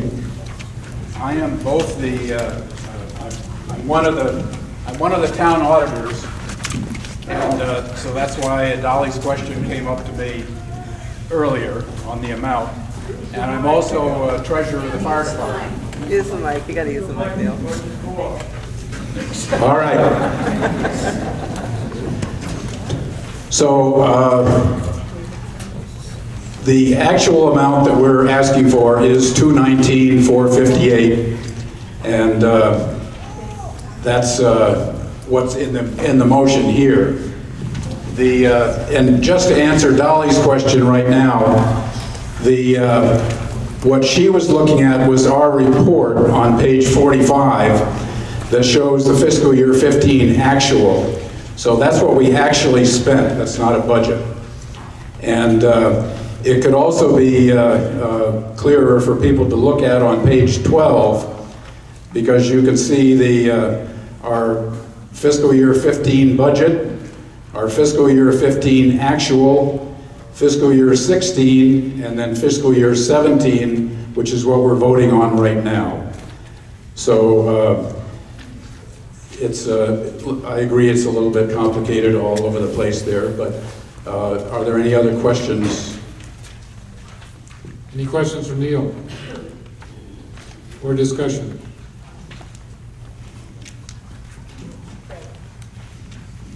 Oh, Fred, sorry. Fred Humphrey from Tater Lane. I think it's appropriate here. I'm a trustee of the fire department and a citizen in town. I think there are two groups that are outstanding in our town. One of them is the fire department volunteers. Like last night, 1 o'clock this morning, they were on duty and they stayed answering one call after another all night long. The other group would be the town highway department, and I know this is not on their budget, but those guys are also out, as they are day and night, summer and winter. And these two groups, I think, do more to protect our citizens and help us when we're really in a crisis than any other groups we have. Thank you. Thank you, Fred.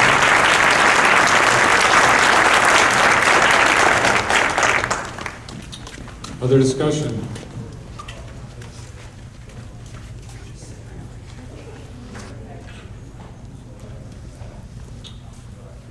Okay, seeing no hands, we will vote on Article 10. Shall the town vote to raise and appropriate the sum of $219,458 for the Guilford Volunteer Fire Department? All those in favor say aye. Aye. All those opposed say nay. You've passed Article 10. Article 11. Shall the town vote to raise and appropriate the sum of $6,300 to help support the home health, maternal and child health, and hospice care provided in patients' homes and in the community settings by Visiting Nurse and Hospice for Vermont and New Hampshire? Do I hear a second? Alice Rivas. Okay. Alice. And I can speak to that. Last year we did over 883 home care visits to over 30 residents in Guilford.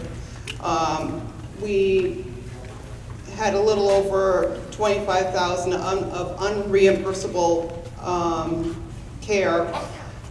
In the 23 years that I have worked for the company, I'm proud to serve our citizens here in Guilford, and we have an amazing group of people. I've recently worked with a group of people that just blew me away, and I want to thank each and every one of them that I worked with, and you surely are truly appreciated. This is a $500 increase from back in 2007, and I just want to know that we greatly appreciate Guilford. Thank you, Alice. Other discussion, questions? Yes. Eric. Is this one of the items that has to come before the town for 3 years before it gets grouped with the other organizations? Sheila says yes.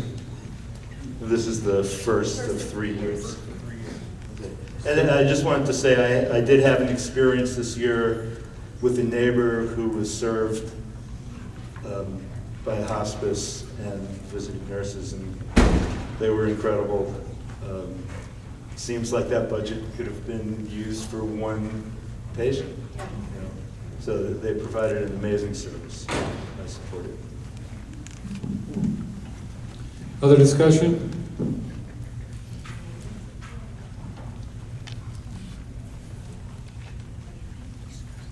Okay, we will vote on Article 11.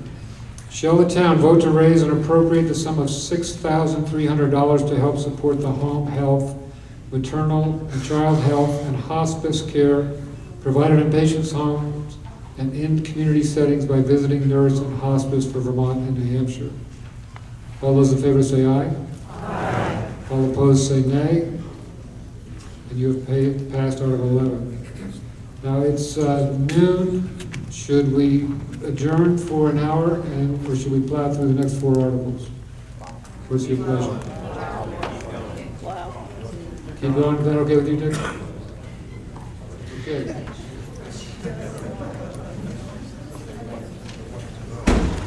Article 12. Shall the town vote to raise and appropriate the sum of $13,080 for the following human service organizations? Now, would you like me to read them? Hey, Rick, did we vote on Article 11? Yeah, we can do it again, though, if you want, David. No? I don't want to miss anything here. So it's okay if we move and discuss this Article 12 without me reading all the amounts? Yes. Okay, do I hear a motion? So moved. Second. Is there discussion?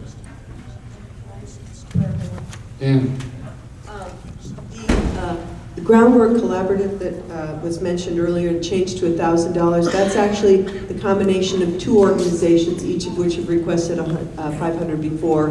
It's Morningside Shelter and the Drop-In Center. So that's now newly known as Groundworks Collaborative. So it's no increase, just coming together. So in this Article 12, where it says Groundworks Collaborative 500? It's 1,000. It's 1,000, okay. Discussion.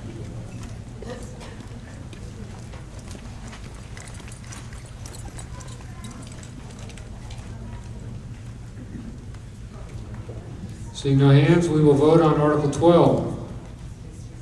Shall the town vote to raise and appropriate the sum of $13,080 for the following human service organizations? And you have the list. All those in favor say aye. Aye. All opposed say nay. And you have passed Article 12.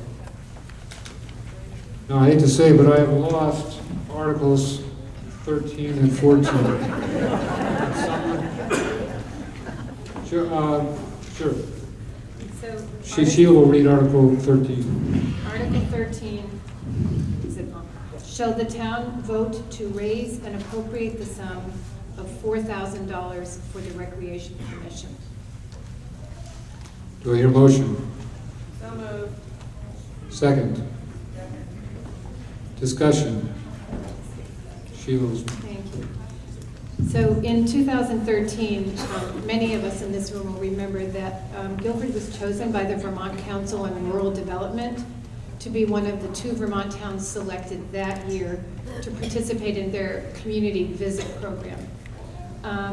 That was a grassroots program. It was facilitated by the Vermont Council on Rural Development and led by our community, not by our local government. And that process enabled us to identify and prioritize goals to foster local leadership, and it also served as a catalyst for the development and realization of concrete, achievable action plans. One of the strong themes in that process was the community's desire to organize around recreational activities, specifically through the creation of a recreation committee or commission. This community, there are several members in this community who worked long and actively to move this initiative forward. A bunch of volunteers on their own, and they created a townwide survey. It was on Guilford, on the Front Porch Forum. They sent it out in backpacks. They really did as much as they could to reach out to people on this specific initiative. They met in the last few months multiple times with the select board and the school board and also the planning commission to present their ideas and to get feedback and to figure out how to work with the community as a whole. And in response to this very collaborative effort in this town, the select board, during its regular meeting on February 8th, unanimously voted to create a recreation commission to serve all Guilford residents and our friends and neighbors. And I just want to take a moment to read the purpose of that commission. The Guilford Recreation Commission will encourage, coordinate, and support a system of public recreation for the town. The system will include providing for team and independent sports, promoting public awareness of activities and resources, and reporting annually to the town on goals and achievements. To this end, the Recreation Commission, together with the Conservation Commission and other town bodies and residents, will plan for and inventory safe byways, publicize recreational resources, and monitor the impact of current and future recreational facilities and activities on land value and usage, among other tasks. I will say that since this passed, we are seeking volunteers to serve on this commission, so if you are interested, please do let the select board know. And I don't know if Wendy or Eric Jones or Lisa, does anybody want to speak to that? And I would like to say, on behalf of the select board, thank you all for your hard work on this project. Here, here.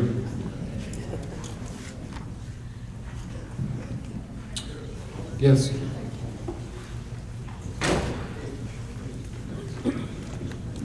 Hello, my name is Wendy Stone. I'm here to talk about the Guilford Recreation Commission, and I wanted to thank the Select Board for creating this opportunity for us to provide opportunities for all of us to come together and enjoy the beautiful areas that Guilford has to offer. We're hoping to reach people of all ages. We're hoping to network with other organizations that are already offering activities for our Guilford residents. We're hoping to reach out to Guilford Cares to provide recreation opportunities for our senior citizens.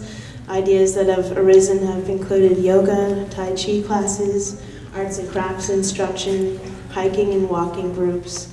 We're also hoping to establish reading buddies with seniors and young children to strengthen community relations. We're hoping to work together with the Conservation Commission to further their excellent work with the trail mappings, trail management, and exploring potential for new trails development in Guilford. We also hope to collaborate with the members of the Guilford Recreation Club and to renovate the baseball fields, the basketball and tennis courts, and the cabins for further use. That would be great to revitalize the adult softball league, which was a well-loved part of this community. We're hoping to connect with all the other organizations that provide excellent programs and activities in Guilford. We're hoping to, in addition to the program Trails and Development, the Rec Commission will create a method of digital communication so that we could communicate information about all the activities that are offered and make this accessible to all the other organizations in town through a Google Calendar.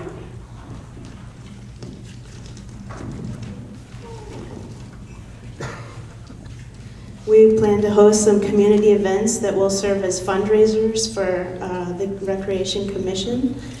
Some ideas are potentially a winter carnival or hosting some road races that we could all participate in.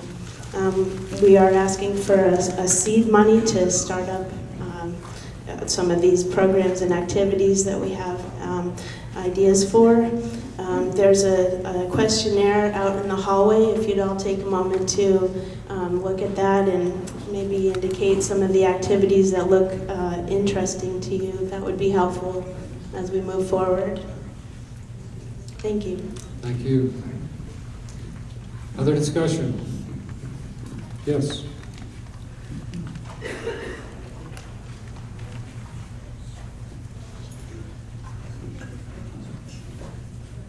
Hi, Wendy, can you just clarify how the $4,000 in this budget will work with the $4,000 that was set aside in the school budget, or is that a separate thing now? I mean, it's developed throughout the month, so I'm just trying to figure that out. Thank you.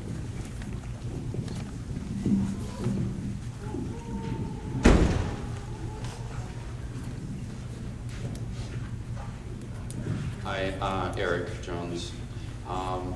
So we tried to make a plan that included the school budget and the town to have separate monies that came together to consolidate resources. The school has set aside some money for sports.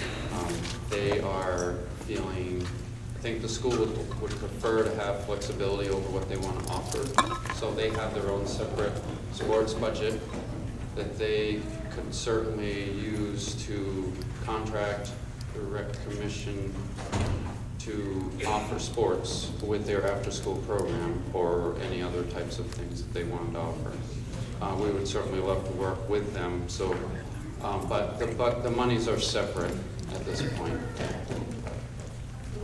And thank you to everyone who helped out, especially the select board. Again, that creating the committee is a huge step and gives us a framework moving forward so we can take donations, have fundraisers, and have a way to have it be transparent for the community. So thank you, appreciate it. David?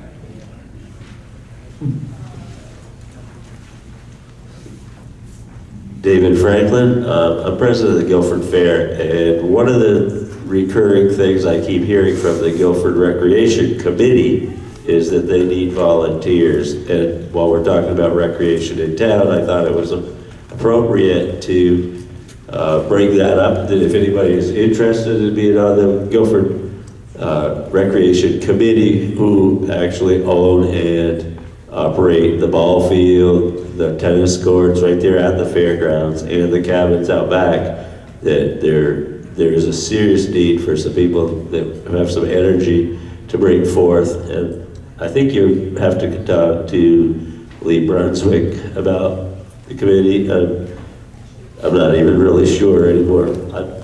I have my hands full with the fair. Thank you. Sheila. So I wanted to say that, in fact, the people who, Wendy and Eric and Lisa and Michael, did reach out to the Recreation Club multiple times to see about working, and that is actually also in the town plan. So if people have read the town plan, you'll see that there is talk about combining forces so that there's not overlap, and there is more strength in numbers, and hopefully you'll gain a lot of volunteers in this way. Other discussion?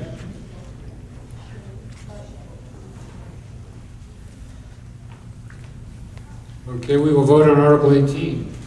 Shall the town vote to raise and appropriate the sum of $4,000 for the Recreation Commission?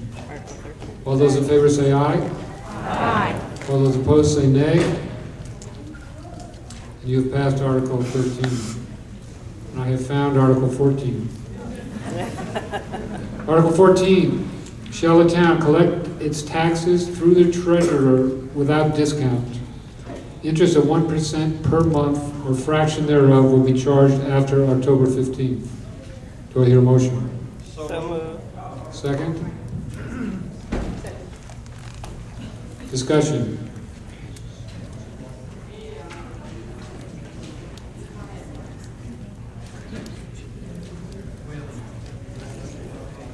Hearing no discussion, we will vote on Article 14. Shall the town collect its taxes through the treasurer without discount? Interest of 1% per month or fraction thereof will be charged after October 15th. All those in favor say aye. Aye. All those opposed say nay. And you have passed Article 14. Article 15.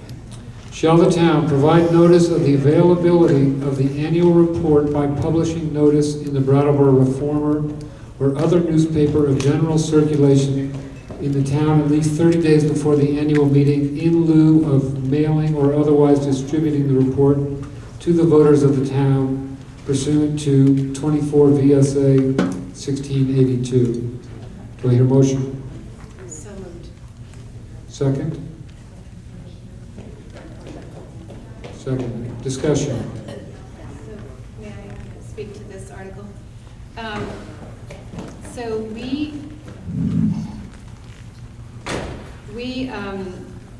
have put this forth as an idea. We've looked at the costs of mailing the town report every year, the staff time, printing costs, the supplies, the postage, etc. And it costs over $3,000 to do this on an annual basis. We currently mail to 1,000 addresses in Guilford, approximately. 10% of those are returned, unopened, undeliverable. So we're looking for ways to save some money. The town, we want to emphasize that the town would absolutely mail the report upon request to anyone who wants to continue to receive it in the mail. And I know that there are dozens and dozens of people. This is an opt-in to get mail as opposed to a default getting mail.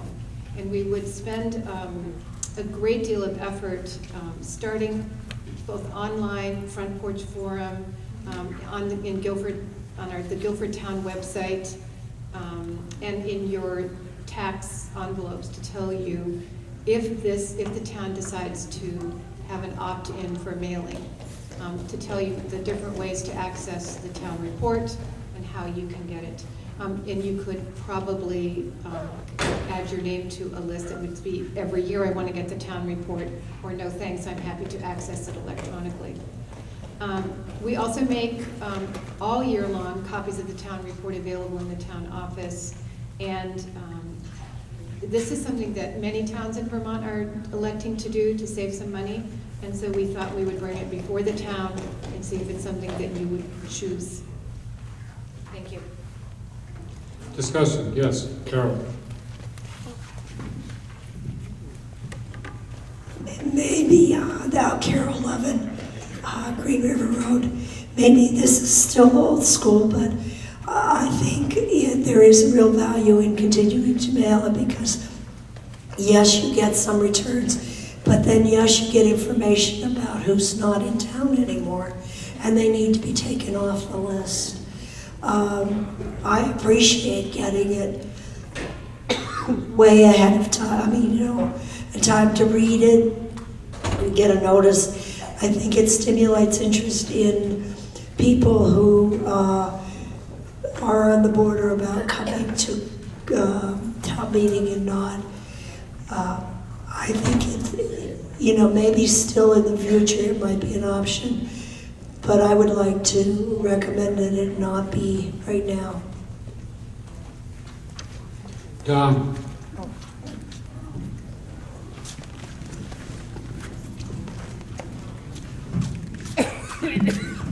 I should let you find somebody to speak in favor if you want to do that first. But if not, I'm opposed to this motion. I think part of it is old-fashionedness, which I confess to. My personal experience is that I was still in college when I bought my camp in Guilford, which is still where I live. It's not a camp anymore. And as a senior at college, I received a copy of the town report in my mail in Cambridge, Mass. And my roommate, who's a political science major, looked at it and said, "This is really cool. We should go to this town meeting thing." So we drove up here and came to the 1967 town meeting. And the only reason I was here was because I got this booklet in the mail. And I've gotten this booklet in the mail every year since. And it occurred to me, since I don't think I've ever missed a town meeting, that this probably today is my 50th consecutive town meeting, which is kind of scary. I think the town report is a great document beyond just giving budget figures and so forth. It's the book for Guilford. It pulls the town together, to some extent at least. I love it as a reference. I look at it all year. I've got all my back issues, and I often go back to see something 5 or 7 or 10 years ago. I know I'm a little bit more of a town municipal government nerd than a lot of people, but I'm always going back to see who was on the select board 3 years ago, or what a school budget figure was 7 years ago, and I'm still old-fashioned enough that I really like the book. I know where everything is in the book immediately. I can find anything I want. I think a PDF online is a great resource, but not a substitute for having the book in hand. I really like the fact that it's mailed to people whether they ask for it or not. I think that's a very valuable way to pull people, even if it's not always a lot of people, but to pull newcomers to town or people who have not participated, to spark perhaps some interest. It's one of my big goals always to get people involved in the town government, and town organizations.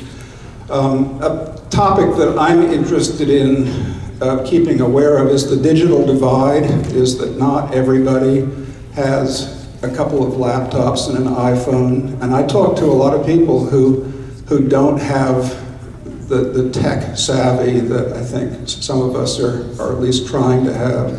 So I think it's important to have a way that's not necessarily online and that does not involve calling and asking for it for this town report to get to people. I also would like to refer you to vinyl, which some of you who are my age remember that music and other recordings used to be done on vinyl, and I ran a record store with my family for a while. And around 1980, it was predicted that vinyl was going to crash and burn, and the compact discs were going to take over. And now we've got this resurgence of interest and excitement, not on the part of people my age, but young people, millennials as they're called, are fanatic about vinyl records. And I think a comparison can be drawn to the physical paper book.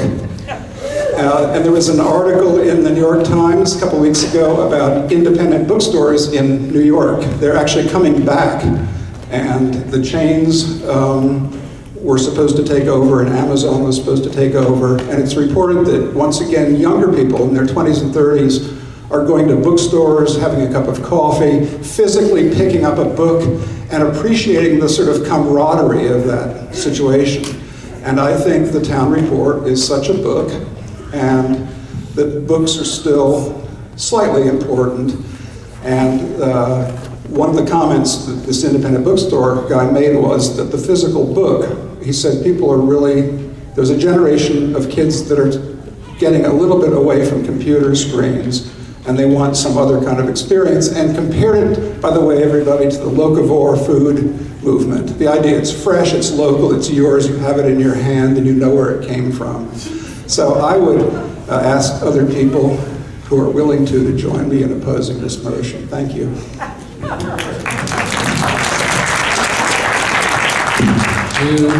Thank you, John, for those many analogies. Do we have someone who would like to speak in favor of this motion? Yes, here in front. Do I need a microphone? Yes. Right here.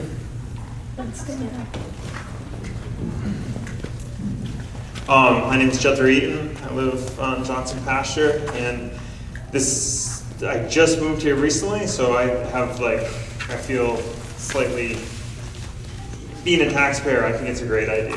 I think saving money and being green, I think if you can get it, ask for it and get it mailed to you, that sounds like a great plan. So I'm in favor of it for sure.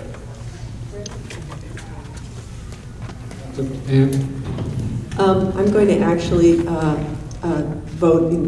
speak in favor of Don's rejection of this motion, even though it came from us.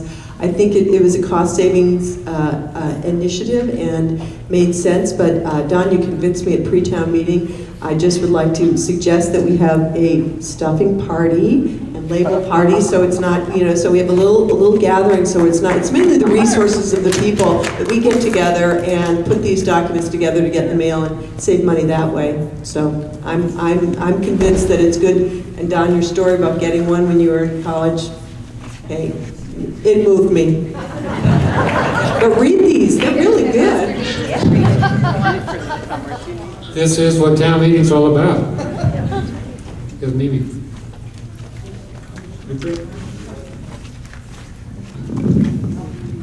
Yeah, I'd like to, Mimi Morton, Ashworth Road, I'd like to support Dawn in this also. Having participated in many mailings for different groups, it's a really nice way to get to know your neighbors and just spend a few hours or even just an hour doing something to help.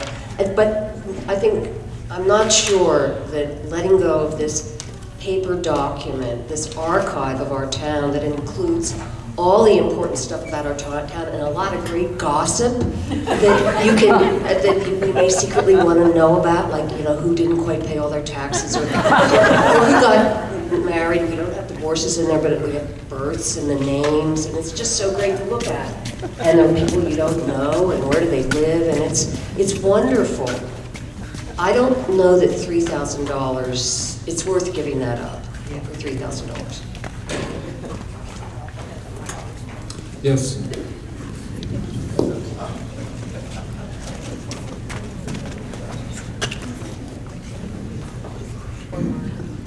Cindy Tolman, Sugar House Hill Road. I'm a new resident, but I lived in Marlborough for many years. The document is not going away. The document will still be there. You'll still get the births and all of the rest of that. You can opt in to having it mailed to you. There's a lot of us who don't save paper anymore. Paper takes up a lot of space, and it just goes into the recycle bin, whereas electronic storage is really easy. And I would encourage that if this motion does not pass, that there be an opt-out option so that those of us who don't want lots of paper cannot get lots of paper. Thank you. Dale? Sorry, Katie? If the voters choose to vote down this article, then we're obligated by Vermont statute to mail it to every voter in Guilford. Dale, did you have a comment?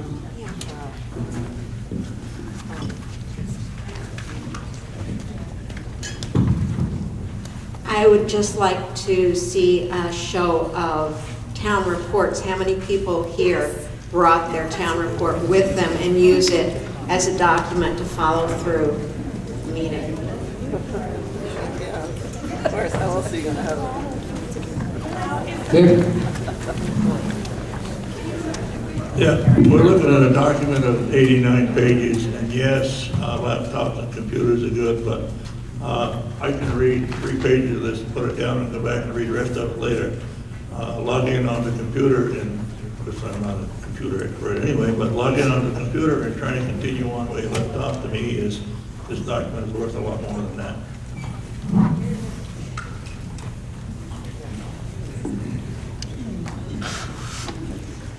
I'm Al Franklin, one of the young kids in town. Yeah, you're doing great. You know, I've read from time to time that if instead of cameras and the recordings that were done in past history had have been done on computers, they would have all been lost years ago. And there's going to be a long stretch of history that's never going to be recorded because it's all stuck on computers and they're going to crash and break down and you're going to lose them, that's all. And I kind of like to have the town report mailed to me still. Holy smokes, okay, Hal? Hal Coons on the Stage Road. I'm just a little clarity here. You're saying that the current cost to send out the town report to everyone is roughly $3,000?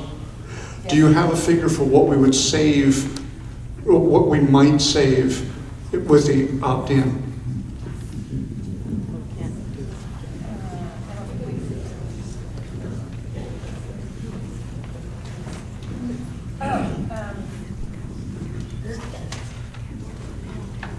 We wouldn't know. We would know. Yeah. We don't have it. We just have to know it's. Because it depends on who. Yeah. It would be. We're not trying to get rid of the. Yeah, we're not, yes. We're not trying getting to rid get of rid it. of it. But maybe. Yeah, you would still be able to have a paper copy. The paper copy wouldn't be gone, just for clarity. It's not like that. It would only be available online. People could have it. The question is just, will the paper copy, which will still exist, but it would be sent to every resident or only those who ask for it, every voter, excuse me. Okay, I think we have 4 people right here who would like to speak. Andy, first. I suppose naturally, Andy Burrows from Sweet Pond Road. I'm in favor of books and vinyl, and I too have mine going back a long ways. But it seems to me that if there's any way of allowing people to opt out, I know that it says no, but perhaps we can fit. It wouldn't save much, but for those people who really don't want it, it seems that they should be able to not have it. Linda, did you want to? No? Zahn? No? Zahn's waving off? Yes.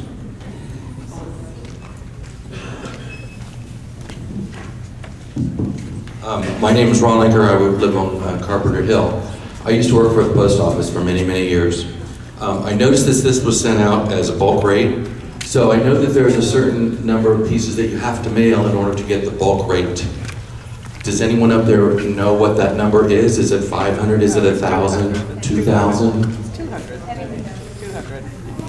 Any? What's the minimum number of mail pieces you must mail to get the bulk rate? 200. Is it 200? Yeah, it's 200.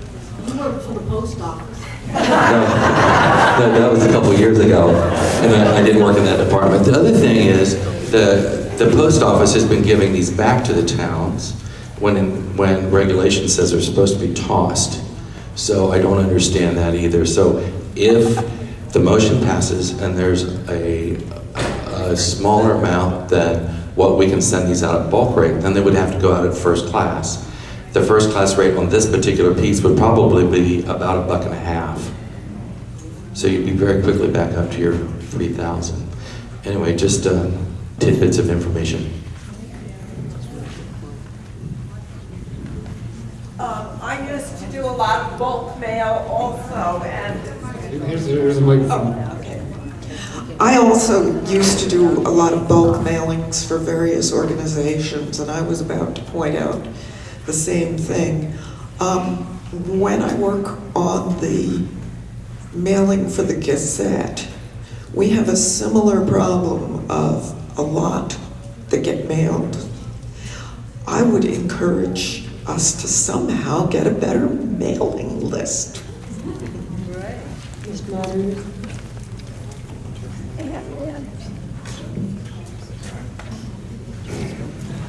Rob Hendricks, Tater Lane. I like the point that Don made, especially that this book would get mailed automatically to new people in town, therefore creating a sense of community and people coming together. And I think for that one reason alone, it would be very important to keep.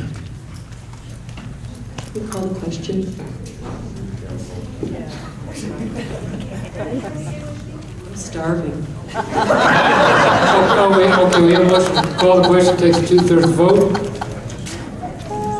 All those, Marley, okay, go ahead, Marley, you got the mic in your hand. Then we're gonna call the question. Point of order. Okay, that. Okay, question's been called, takes a 2/3 vote. Was there a second? Second. Okay, this is a motion to cease debate and vote on the article. All those in favor of ceasing debate and voting on the article signify by saying aye. Aye. All those opposed say nay. Nay. And I think you've passed this by 2/3 vote. So we will now vote on this highly controversial article. Shall the town provide notice of the availability of the annual report by publishing notice in the Brattleboro Reformer or other newspaper of general circulation in the town at least 30 days before the annual meeting in lieu of mailing or otherwise distributing the report to the voters in the town pursuant to 24 VSA 1682. Was that clear? Yes. Okay, all those in favor signify by saying aye. Aye. All those opposed say nay. Nay. And it appears that the nays have it. And the nays have it, and you have rejected Article 15. Article 16, transact any other business that may lawfully come before said meeting. I mean, we cannot vote on anything that is not warned. We can discuss a whole number of things. Yes.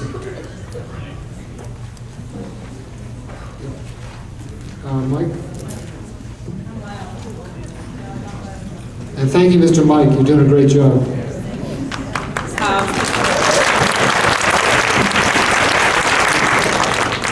I'm Karen Murphy. I live on the Heinsberg Road. I'm also a trustee for Guilford Preservation, Inc. And I bet a lot of you don't know what that nonprofit organization is. But they are the people who have preserved the pasture north of the Guilford Country Store going towards Brattleboro. And you've probably seen steer pasture in there. It also includes the pasture on the other side by Patrick Road.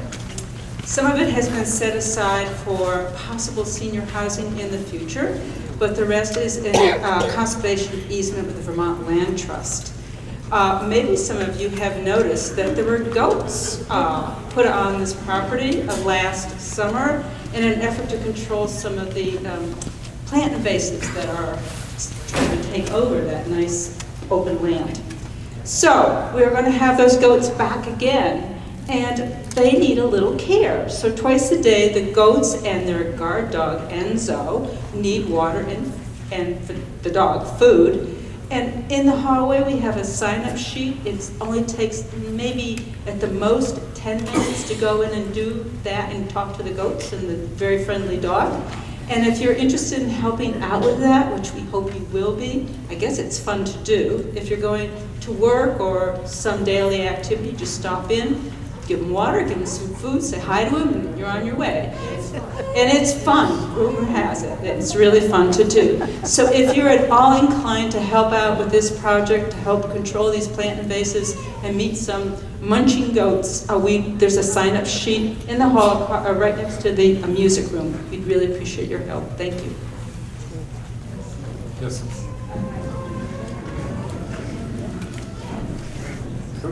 One red light. Hi, this is Thayer Tomlinson. Just very briefly, Saturday night is the Sugar on Snow at the Grave. If you want to have a great community dinner, I've got the reservation lists with me. Come speak to me and I can take reservations. I have spots at 5, 6, and 7 still open. It's a really fun time and it's a great meal. Thank you. Not to be missed, yes.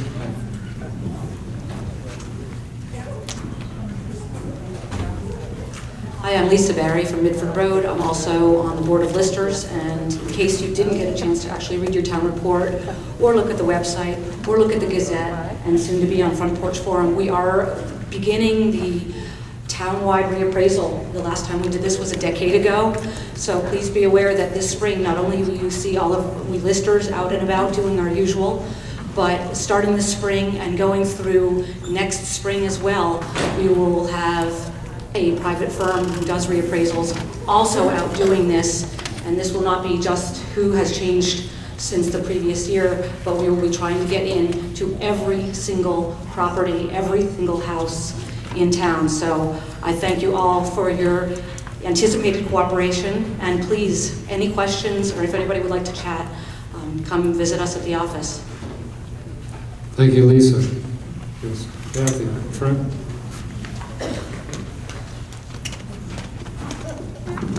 Kathy Wood, Wilkin, Bonneville Road. The end of town meeting kind of snuck up on the library trustees, and after lunch we were planning to have a drawing for a raffle. So I hope we can do it before you all leave. Right now. Right now. Right now. Do it. Yeah, do it now. Do it now. So this isn't, we haven't quite adjourned the meeting. I wanted to say thank you to Troy and Alice and Katie, who were here staggeringly early hours today in face of the power outage.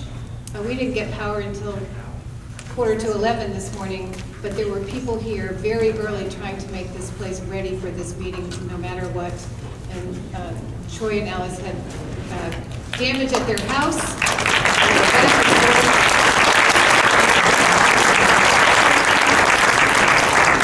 Maybe some of us did this without getting in hot showers today, or coffee early. But two people who made a great effort to also help us today are, Mark and Suzanne from the Country Store. So they also had a power outage, but we have a lot of soup and salad and sandwiches at the end of the hall in the cafeteria, and water. Oh yeah, I'm sorry. I'll get. And on your way is the tables that the library and the Conservation Commission and Hannah Jenkins' food thing, where you drop food off, and the volunteer fire department, auxiliary volunteer fire department has a lot of donuts and pastries and things like that. Dave Snyder, are you still here? So we're going to thank Dave for doing the sound works for this morning. That was great.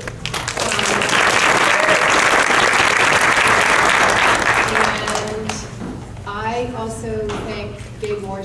for being conscripted at kind of the last minute to be a mic runner, and being flexible when there was no electricity to run the mic, so it's serving as breather. So thank you, Gabe.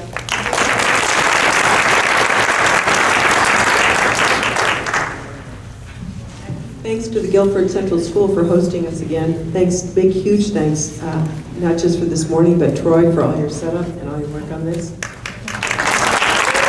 Oh, and our election volunteers too. Vote, if you haven't voted, check in back there and vote. And please visit the tables and come to lunch. Any other business before we do the raffle? Oh, Richard. I was going to move to adjourn. No, gonna have the raffle. I think they want to include the raffle in the other business. Is that illegal? Sure. Okay. It's important. Let's have a drawing, then we can move to adjourn. Garrett is going to wiggle around in here and find the winner of a $200 gift certificate to the Four Columns Inn. Is that it? Yes.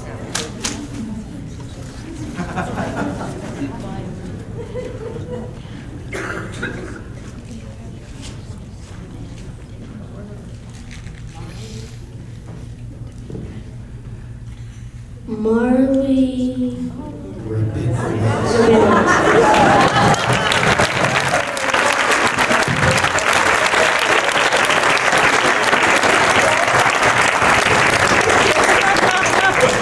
This is not fixed. You guys all come to dinner. All right, I will entertain a motion to adjourn. Second? All those in favor say aye. Aye. Opposed? And we have conducted another town meeting. Thank you, everyone.